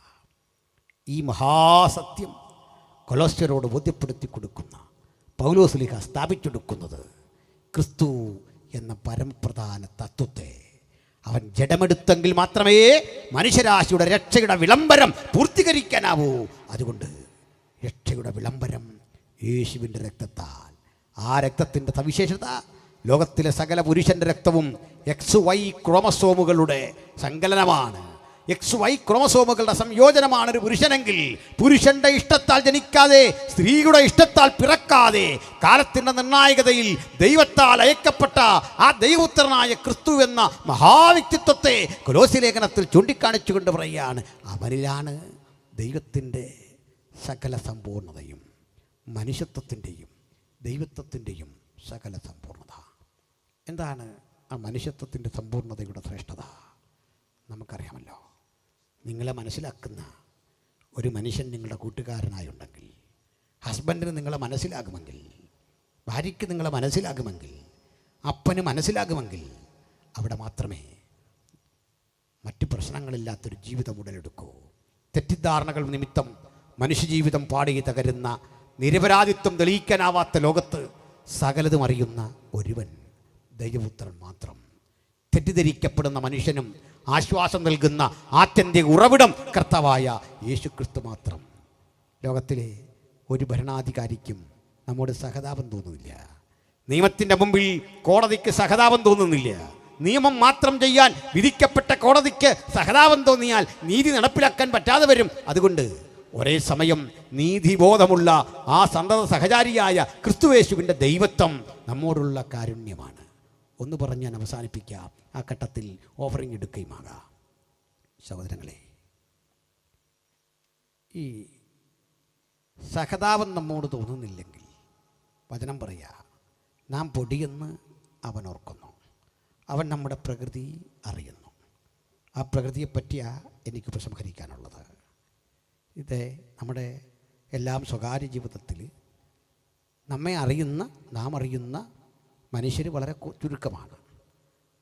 നമ്മോടൊത്തു രാവാർക്കുന്ന നമ്മുടെ സഹോദരിക്കും, നമ്മുടെ കാന്തയ്ക്കും, നമ്മുടെ കുഞ്ഞിനും നമ്മെ വേണ്ടത്ര അറിയണമെന്നില്ല.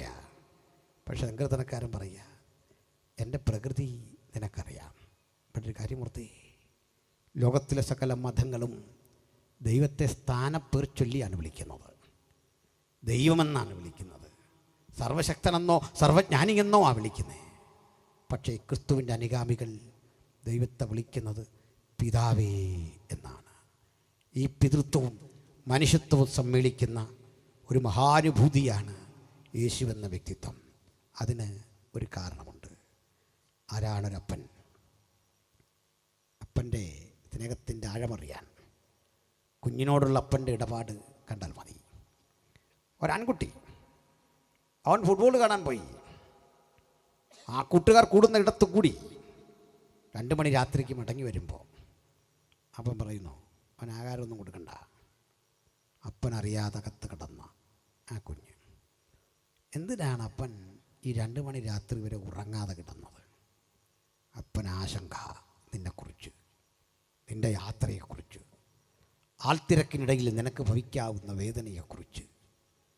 നിനക്ക് ഭക്ഷണം നിഷേധിക്കണം എന്നതല്ല അപ്പൻ്റെ ആഗ്രഹം. നിനക്കാവത്ത് വരാതിരിക്കാനുള്ള ജാഗ്രത അപ്പൻ മനസ്സിൽ കൊണ്ട് നടക്കുന്നു. ഇനി പെൺകുട്ടികളുടെ ബന്ധത്തിൽ അപ്പൻ വഴക്ക് പറയുമ്പോൾ വേദനിക്കുന്ന പെൺകുഞ്ഞുങ്ങളെ കാണാം. പപ്പ വഴക്ക് പറഞ്ഞാൽ സഹിക്കാൻ വയ്യ, അസഹനീയമാണ്. അമ്മ തല്ലുന്നതിനേക്കാൾ വേദനാജനകമാണ് അപ്പ വഴക്ക് പറയുന്നത്.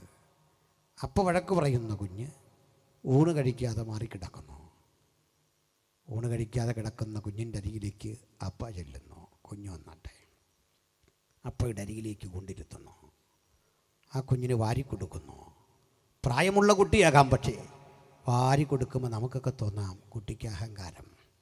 അപ്പോഴും അപ്പയുടെ ഹൃദയം വലുതാണ്, കുഞ്ഞിനോട് പറ്റിയിരിക്കുന്നതാണ്. കുഞ്ഞിന് വേണ്ടി അപ്പയുടെ ഹൃദയവും വാശിയുമൊക്കെ ചുരുങ്ങുന്നു. സ്വർഗസ്ഥ പിതാവും ഇതുപോലെയാണ്. നമുക്ക് വേണ്ടി നമ്മിലേക്ക് നമ്മുടെ ഹൃദയമറിഞ്ഞ് ചുരുങ്ങി വന്ന് കാലത്തിൻ്റെ സമ്പൂർണ്ണതയിൽ തൻ്റെ പുത്രനെ അയച്ച് നമുക്ക് രക്ഷ വാഗ്ദത്തം ചെയ്ത ആ മഹത്തരമായ അനുഭവം ഓർത്തുകൊണ്ട് തിരുവെഴുത്ത് പറയുക, കാൺമീൻ നാം ദൈവമക്കളെന്ന് വിളിക്കപ്പെടുവാൻ എത്ര വലിയ സ്നേഹം പിതാവ് നമുക്ക് നൽകിയിരിക്കുന്നു. ആ സ്നേഹം ആസ്വദിക്കാതെ ഒരാളെങ്കിലും ഇന്ന് രാത്രി ഇവിടെ ഉണ്ടെങ്കിൽ ഇപ്പോഴാകുന്നു സുപ്രസാദകാലം, ഇപ്പോഴാകുന്നു രക്ഷാ ദിവസം. ഈ മഹത്തര രക്ഷ കരഗതമാക്കാൻ ഈ വചനം കേൾക്കുന്ന ഏവർക്കും അത്യുന്നതൻ കൃപയും പ്രാപ്തിയും നൽകട്ടെ. സ്വർഗീയമായ അനുഭവങ്ങൾ അവനെ പിൻഗമിക്കട്ടെ. സർവസമ്പൂർണതയും ദേഹരൂപമായി വസിക്കുന്ന ആ ക്രിസ്തുവിൻ്റെ ചൈതന്യവുമായി മടങ്ങിപ്പോകാൻ അകത്തും പുറത്തും ഈ തിരുവെഴുത്ത് കേൾക്കുന്ന ഏവർക്കും ദൈവം കൃപ നൽകട്ടെ എന്ന പ്രാർത്ഥനയിൽ രക്ഷയ്ക്ക് കാരണഭൂതനായ ആ ദൈവപുത്രനെ ഞങ്ങൾ ഒരിക്കൽ കൂടി ഉയർത്തിക്കാട്ടിച്ചുകൊണ്ട് മറ്റൊരുവരിലും രക്ഷയില്ല, നാം രക്ഷിക്കപ്പെടുവാൻ ആകാശത്തിന് കീഴിൽ മനുഷ്യരിടയിൽ നൽകപ്പെട്ട ഒരേ ഒരു നാമം കർത്താവായ യേശുക്രിസ്തു എന്ന ശ്രേഷ്ഠനാമത്തെ ഉയർത്തിക്കൊണ്ട് ഞങ്ങൾ ഉപസംഹരിക്കുന്നു. ദൈവത്തിരുനാമം മഹിമപ്പെടുമാറാകട്ടെ. ആമേൻ.